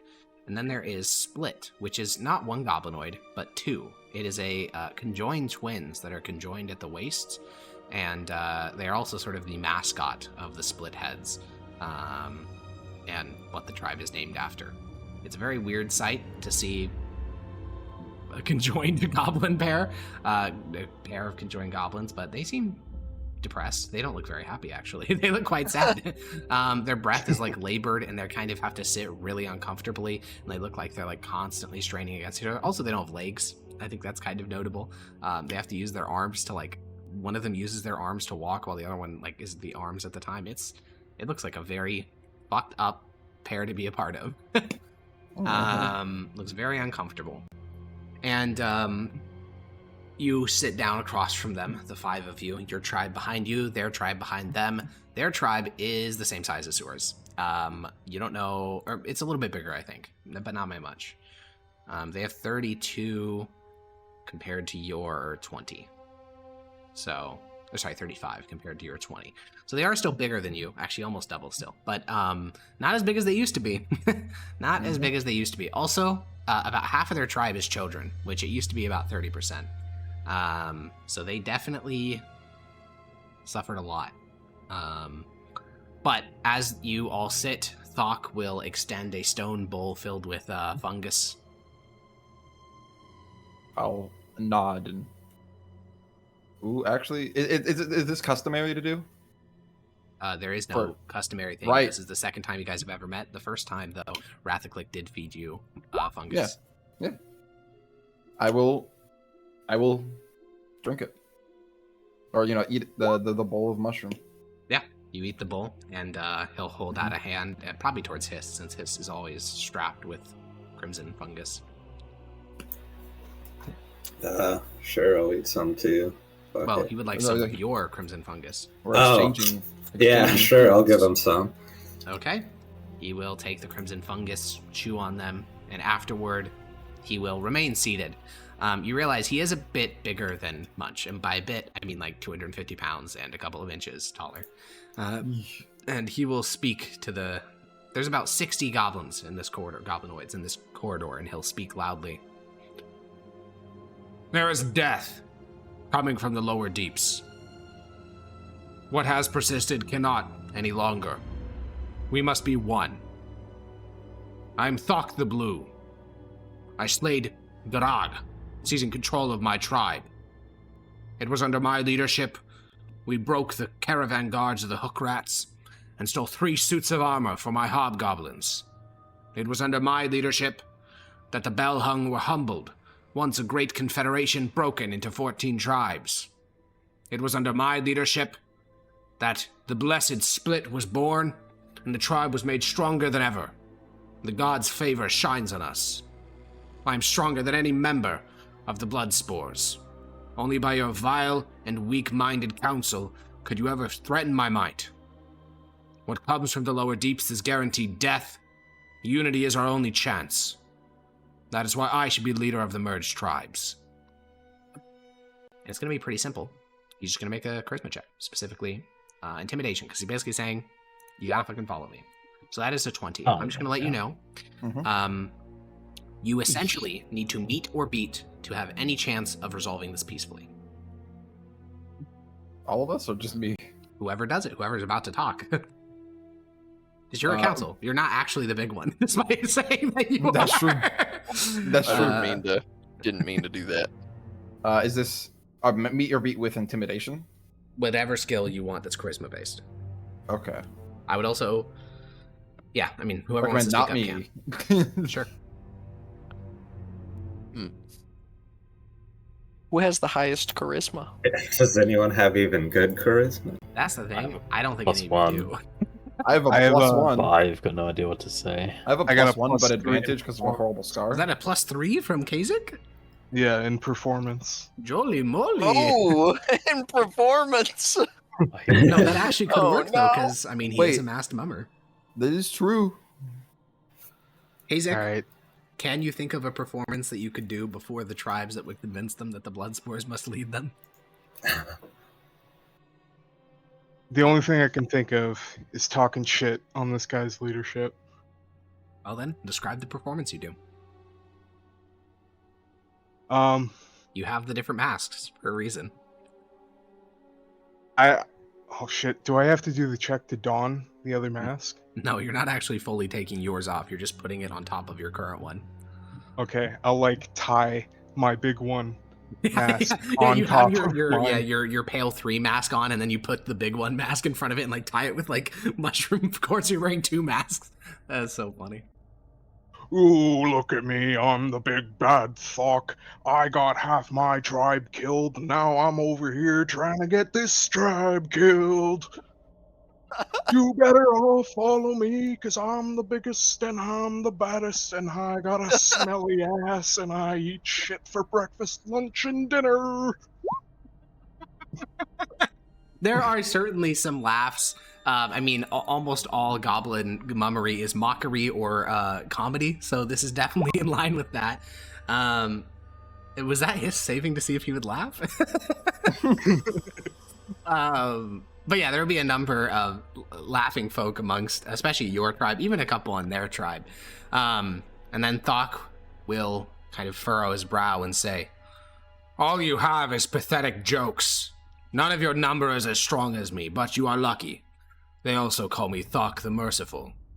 Refugees came from the Bellhung. They are slaughtered by the Red Weeps. I have let them into my tribe. Let them keep their silly little bells.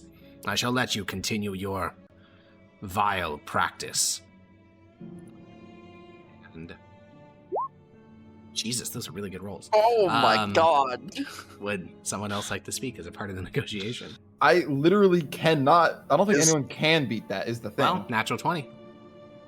I have advantage on intimidation. That's like the best I got. That is essentially a +5, so. That's a 1 in 10 as opposed to a 1, or sorry, a 1 in, is that right? Yep. Yeah. 1 in 20. Yes. 1 in 20, yeah. Or no. Yeah. Because it's advantage, so it could get 2 in 20, which is a 1 in 10. Yeah, true. Based, yeah, true. Yeah, that's a 1 in 10 as opposed to a 1 in 20 that every single one of the rest of us have, so go for it. What do you say? Munch. Okay. Munch will stand up, holding the blam hammer. You are weak.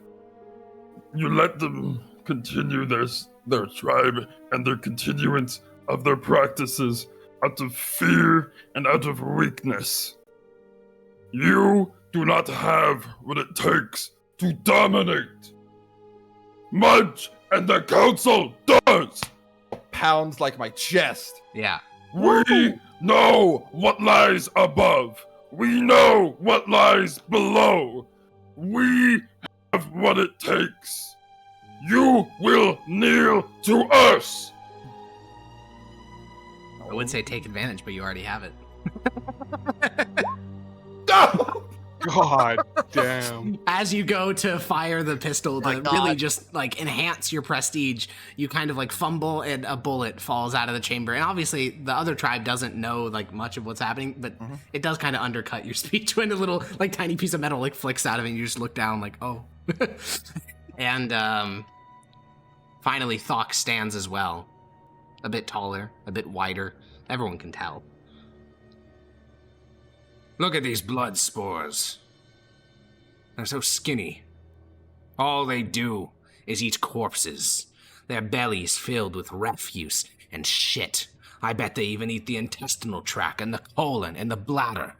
And look at their faces. They take that as a mark of pride. Disgusting little sniveling bottom feeders like you. You need me. Without me, where do you think you'll be?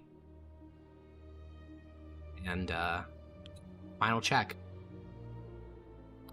Performance. A 10. Would someone else like to do their final rebuke?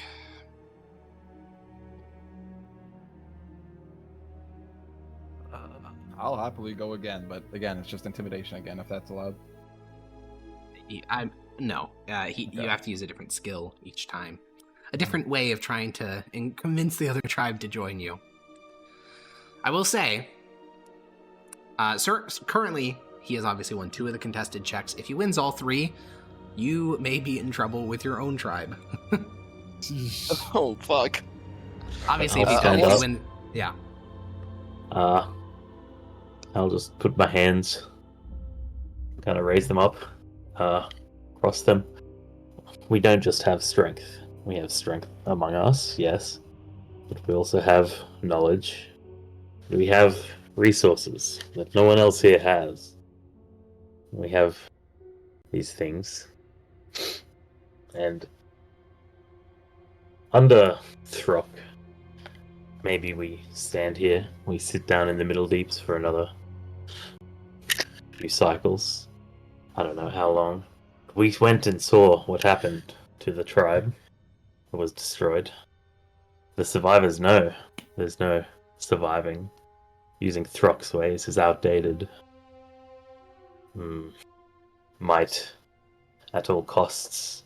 He will be destroyed by something many times stronger than him. But if we, under our leadership, innovate and build these weapons of war we've discovered, that only we know the locations of, we can stand together and we can build something. We can throw these invaders back. Can I help by holding up? Can I help by during that holding up the golem core, like presenting it? They don't know what that is. Just like you did it before you went into the tunnel. It proves we have resources they don't. They don't know. I mean, they literally don't know what that is. Like, they don't know why that should be impressive to them. That's fair. Even with the gun, you haven't shot it yet, so that they don't know what that is. They figured it out really quickly if you did it, but they don't know I'll yet. just beat it. Yeah, persuasion. 10. I have a +3. Yeah. Oh my. Oh my god, dude. Okay. These this next roll is really, really important. Really important. Someone roll. I'll assign Jacqueline since he hasn't rolled yet. A flat D20. Just no modifiers. Just a plain old D20. A high or low number? You definitely want a low number. Is that for how many of them go over?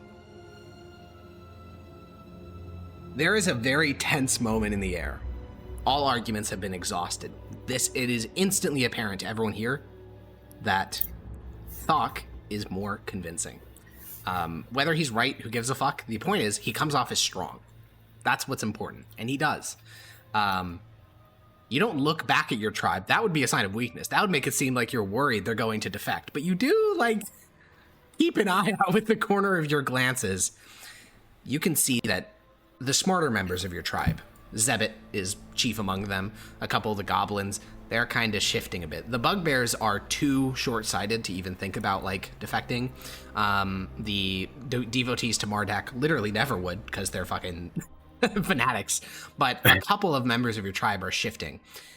It seems like your tribe is just barely on the precipice, and into this silence, Thok will speak. Fine then. Let's see your strength.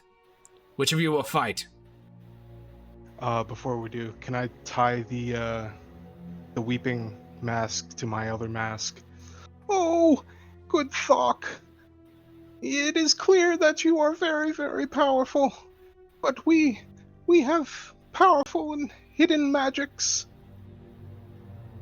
Munch, show him the future scouting device. I will hold the gun the blam hammer, forward, pointed at Thok. Sure. He'll look at it. Roll me a deception check, Kasich.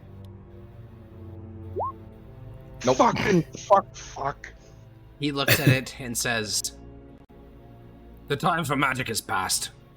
Lift your weapon." And he'll hoist up his maul. Dude, just shoot him. Pull the fucking trigger. Just shoot him. Alrighty. This is going to be a very quick combat. Someone's going to be dead in the next 2 to 3 turns. Yeah. So, do I get a free attack because he didn't know this was a weapon? That is interesting. Obviously, you don't get surprise, so it's not at advantage because he's literally looking right at you. But in a way, he is kind of surprised in the sense that he didn't even know that he should be aware. Like, he's not dodging it. Obviously, he's not dodging it. I think it makes sense. Yeah, I think you would. Am I blessed? I don't remember if I'm blessed. No. Okay, I'm not. You're aided and you're enhanced ability. Yes. But yeah, also the sizes are obviously not exactly accurate. But he is bigger than you. Okay. All right. But he's not a large-sized creature. Okay. Blam hammer time. Then, well, yeah. So make your free attack. You do get 1 attack here. Oh no, you always get 1 attack because you're not level 5 yet. I clicked it. I don't know if it's loading. Doesn't seem like it is. Roll20 is just laggy as fuck because it hates me. It be like that. Are you doing the dueling initiative in this? Yeah, so actually, while this is rolling, I can explain how this is going to work since you're the one fighting him. It's just Munch rolling in. Oh, I am rolling in as well. Oh, he's going to intervene. He's going to get murdered. Oh, no. Oh, no. Oh, well, hold on. First, do I roll the attack just before initiative? Or? Yeah, I thought you already clicked it. Yeah, I did. Oh my okay. God, you take out the pistol. You did not suspect recoil, so it just goes... It doesn't go back very far. It just goes... But just enough to go whizzing over his shoulder. So the way combat's going to work, assuming it doesn't spiral out of control into like a full tribe-on-tribe war, is you and him are gonna each roll initiative each turn, and on your turn you're gonna describe a specific action you are taking. Not like I attack, but like I swing towards his legs or something. And you and him, you're both gonna describe specific actions, and you'll get a +2 on that action, so +2 to hit or something like that. This will go very fast. One of you will be dead very quickly. Now, Yapper, you do technically go first, but if you act in an obvious way, I am just going to roll their entire tribe into initiative, or at least all of the people close to Thok. So, with that knowledge, what are you doing? I am going to try to meld into the crowd and try to find a place where I could be hidden. Okay. I think, obviously stealth is a part of that. I think there's also like a social aspect of this, like figuring out where you can get in. A little insight on that? Yeah, I think some insight, because you're like trying to meld into the crowd in a space where they won't be paying. So it's clearly with your tribe, because if it's in their tribe, they're gonna be like, "What the fuck is this random little masked creature doing here?" Bro? So it's definitely your own tribe. Okay, those are both good. In fact, I think those are both even higher than his passive perception. So yeah, you spend your turn melding into the crowd essentially. Bonus action. Well, as, stealth is bonus action. Insight's an action. Yeah. Oh. All right. Shoot. Okay. And you're obviously moved into the crowd. So now Thok rolled first, so he's going to walk up to Munch. He's holding a maul. He'll swing his first strike towards your head, which will whiz over you. You manage to duck underneath it. And with his second strike, he's going to grab you and throw you against the wall. Make a strength saving throw. Okay, he hoists you over his head and flings you against a wall. You bang against it for 7 bludgeoning damage. All right. You fall prone. Alrighty. Oh, that means you have to move to stand up, right? Indeed. Yep. Which I think I'm fine doing. Yeah. I mean, you guys are very close quarters. This is a cramped yeah. Wait, how far away is he right now? Literally like 10 feet. Okay. But you lose the 2d6, right? Correct. Yeah, I lost the 2d6 already. I'm at 53. No, you get. Oh, yeah, because you got to stand shit. Yeah, forcibly No, moved. Unless you just shoot him on the ground. Sure. Is there a penalty to that? Not shooting, no. Not ranged weapon attacks don't have penalties. Yeah. Could you shoot and stand up? Yeah, you could shoot then stand up. Yeah. Yeah, I guess I'll like. Well, no, that's not the munch way. I'll stand up then shoot. I don't incur any different. Well, it does because remove you stand and lose fight the thing. The what? The whatever. It's called, the bonus damage. effortless killer. Effortless Yeah. killer. Yeah. Yep. All right. Yeah. I'll shoot him now. Okay. While you're prone, you shoot up at him. The bullet strikes the wall behind him. Mm-hmm. All right. The entire corridor is deafened now, and you've lost 2 bullets. I will stand up. Okay. And fuck, I already used my action to ready that. Yeah. So I guess is it time to just like action surge shoot again? Sure. It might as well. Oh wait, no, but that was I stood up, so I would lose the effortless killer thing. Yes. Yeah, do it next turn. Yeah, I'll do it next turn. Okay. Yeah, then I will roll into initiative. Yep. You could beat him on this one. His dex isn't very good. Mine isn't good either, apparently. I have a +3. All right. Thok will swing at you from 10 feet away. This time, he's just going straight for the skull. So remember, there's a +2 on basically every action in this fight. So he's going to swing his maul towards your stomach first. I think that's a miss. A even 14 is a miss. All right. And then this next one, he swings it like upward to strike your jaw. Also with a 15. Okay. So first hit of the battle for 11 bludgeoning damage. He has some other stuff, but that doesn't apply yet because you're not bloodied, nor is he. Yapper.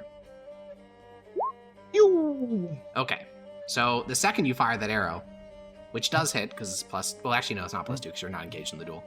So 15 misses. Everyone can see the arrow. Like it doesn't matter how stealthy you are. Arrows are visible. They're not even remotely hidden. So I am going to roll into initiative for Rathaclick and several of his allies.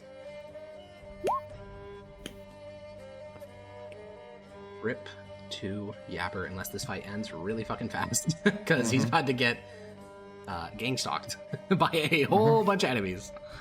Alrighty. I'll roll them each in separately as well. Can I run further into the crowd? No, the crowd isn't that big, bro. It's 20 goblins. That's not a big crowd. Well, yeah, I go past them and further into the tunnels. That's not running. That's like just retreating away from the battlefield entirely. Exactly. Which we can get there. But you fire an arrow. This one rolls a 21 on initiative, so it's going to action dash. It sprints across the battlefield. It probably doesn't spot you in the crowd, but it runs into the middle of the crowd, like looking around for where the arrow originated from. This one will do the same. Members of your tribe will not particularly attempt to conceal you, but they also won't like point you out either. So they're essentially in the crowd. Thok already acted. Munch, it's your turn. I'm going to attempt to bite his one of those arms that were swinging up towards my god. I'm going to attempt to like bite it. Oh yeah, as he's swinging at you, you bite for his fucking forearm. Jesus. Yeah. +2. Oh, the rolls are so fucking bad. Luckily, that was the needlepoint teeth and not the gun. Yep. All right, and then without missing a beat, I'm gonna take a shot at him. Okay, that is a hit. All right, effortless killer because I haven't moved this yet. Yes. Oh. Wow, the bullet strikes him in the shoulder, and at first he just kind of staggers and doesn't move, and then blood instantly starts to bloom, like staining his blue fur red. All right, action surge. Okay. Shoot him again.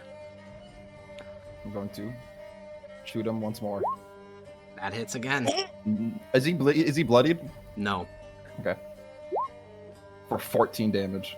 All right, you strike him in the other shoulder. Now both of his arms are kind of hanging a bit limply. That does bloody him, but that's going to trigger a bunch of his abilities. Lord. So first one, blood splatter. He now marks you as bloodied as well. Okay, well, so it is funny. Now that he's bloodied, I will gain advantage on attackers, ability checks, and saving throws. Oh, I know. What do you think he gains when you're bloodied? No, chat. You're both bugbears.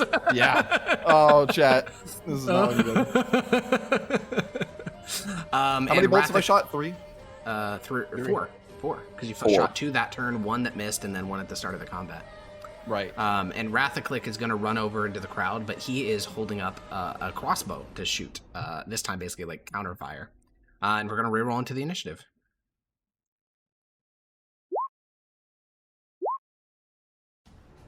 Oh, my initiative is so bad.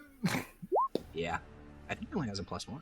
No, he has a +2. Okay. 2. Damn. The rolls go I have a +3. My rolls. I know, yours just rolls are really bad. Trust me, in the charisma thing, his charisma is not crazy. Okay. Yapper acts first. I'd be sneaking. Sure. So that means you're still in the crowd. Yeah. Okay. So, like, I'm weaving in between the crowd, you know, trying to avoid as much as I can. That hits. Oh, eat shit. Eat shit. Okay. A sword of Damocles hangs over his head. And then I run as far as away as I can. 30 feet. You can run 30 feet. Which is that's not off the map. They can catch you very easily, and they're going to beat you to death. The problem is... No, it's fine. Yeah. Oh, yeah, true. You'll survive. I believe in you. Well, Thok on his turn is very bloodied and he's going to bloody himself more by swinging and just taking the sneak attack damage, because he has advantage and +2. So he's going to swing at Munch's just straight down on his head. He's trying to inflict fucking brain damage. It's a 16. That is a hit. All right, he does take 16 sneak attack from the Sword of Damocles. That's not what the... Now it's just a matter of if I survive this. Yep, 15 bludgeoning, and then his second strike, he swings towards your chest, just trying to cave it inward. That's a definite hit. 15 bludgeoning. Woo!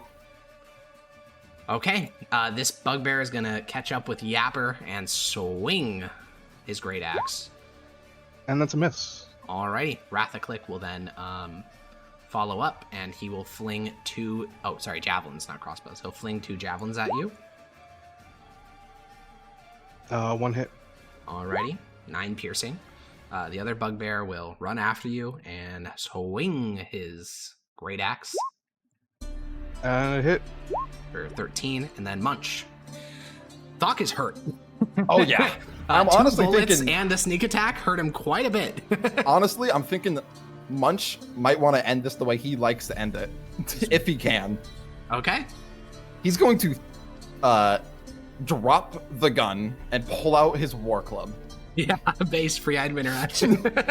Yep. And he is going to first attempt to fucking hit him over the head with his club, as he knows. Advantage +2, same as him. 18. That is a hit. You swing the club down, it strikes his head, blood starts to fill his eyes, and for a moment, the crowd is waiting, because you're like pulling back, getting ready for another strike. I'm getting ready to bite. No, I'm doing like a thing, you're like and then jaws another are opening up, you're like leaning forward, and then he is going to slump back. Dead. I'm gonna bite him still. I don't think I recognize that. I'm sure. You continue to bite. Your duel is over, so I'm gonna remove you from the initiative. You won. Yapper, on the other hand, he's still gonna get beat to death unless he can get away. Nope. All right, that's a miss. Yapper. Yapper, laughing, does his bonus action disengage, and action sprint. Dash. Action dash. Yes, so the bugbears can't catch you. Rathaclick can, because he's obviously projectiles. Can I, like, dash around corners and over shit? If there were corners to dash in, yes. This is a neutral tunnel. The reason these tunnels are neutral is because they're worthless. There's no cover, there's no nothing. These are like blank, empty tunnels. It's why no one lives here. Alright. So, it is what it is. I mean, you can make a stealth check to get, like, +2, like partial cover. Okay. Oh yeah, by the way, I think right after I like take my first bite out of him while he's falling over, there's a roar. Kind of? Oh, roar. I'm roaring. You said there's a war. No, I am roaring. Okay, like, loud. 2 more javelins strike the ground behind Yapper, and the bugbears and the hobgoblins will glance back, and the entire corridor goes quiet because to the Splitheads, they did not just lose to the blood spores. You're the new big one. Is essentially what just happened. So Munch, you finish biting off this chunk of Thok's flesh, roar full volume, and you kneel to Munch now. There's a moment of quiet. Rathaclick. We should have just. Will whistle loudly, and the 3 bugbears that were pursuing Yapper will stop. And he will nod, and slowly, many Splitheads who were holding weapons looking after Yapper will lower them, and Rathaclick and Split won't really move. They're just fucking in pain. But Rathaclick will walk through the crowd and say, "Big one, what do you wish?"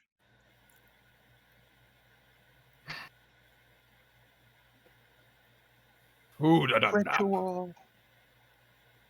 Yes. And this will be happening. I over the will course settle the matter later. For now, Munch is hungry. This will be happening over the course of the next couple days, but there are some new members. Do you want to give Rathaclick and Split roles on the council? Do I even want a council? Well, all-time power play has been. It is up to you. It is up to you. You did just gain a tribe bigger than your own. Yeah, let him on the council. All right. Yeah, Rathaclick and Split both have custom stat blocks, so they're on there. They previously were Overseer and Booyog. Now they're just, I don't know, vibing. Additionally, the Splitheads, all 32 of their members will join your tribe. They have a couple people that are specialized, not as many as you may have hoped, but it is what it is. They have a trapper, a potion cracker, and a idle attendant. A potion cracker is someone who does not know how potions work, but they're able to take existing ones and turn them into a new one. But they can't make them from scratch. They can only repurpose existing ones. An idle attendant is, they had a stone idol to I think it was Grosh that they stole. So the job of the idol attendant was to keep the statue clean, and sort of like a priest, I guess. And then obviously a trapper is what you think it is.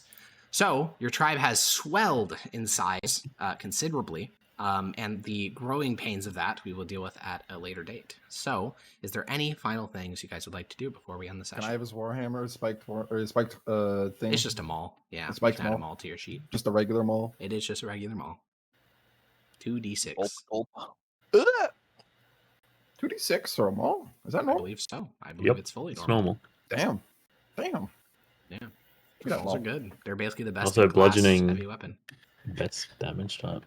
I thought greatswords were. I think greatswords are 1d12. The difference is no, greatswords are 1d6. Oh, they're also 2d6 as well. What's 1d12? Yeah, that's just great axe. Great axe. So with that, you're gonna eat good for the next couple days, Munch, until the transition between tribes is completed. You're going to be eating really well because you're technically the big one of the Splitheads. You're also a part of the council, but you're also the big one of the Splitheads. And it feels nice being able to just order them to feed you. No one says, "Oh, we're rationing, Munch." They just give you the fucking food. It feels good. Oh yeah, it feels so good.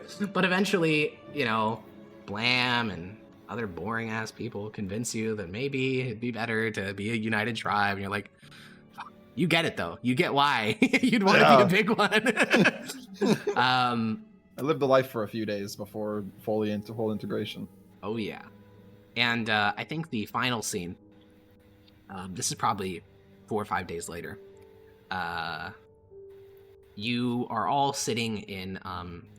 The Splitheads had a very narrow burrow that was built next to a natural cistern, which is actually nicer than a pipe in some ways because they don't have to condense the water. But the pipe area you guys gained access to is actually much better than theirs. So a lot of them have moved into that area, living amongst the ruins of the golems and the steel pipes and the like. So you guys are in the forge area, basically forcing... what do you want to name this new goblin that you basically kidnapped?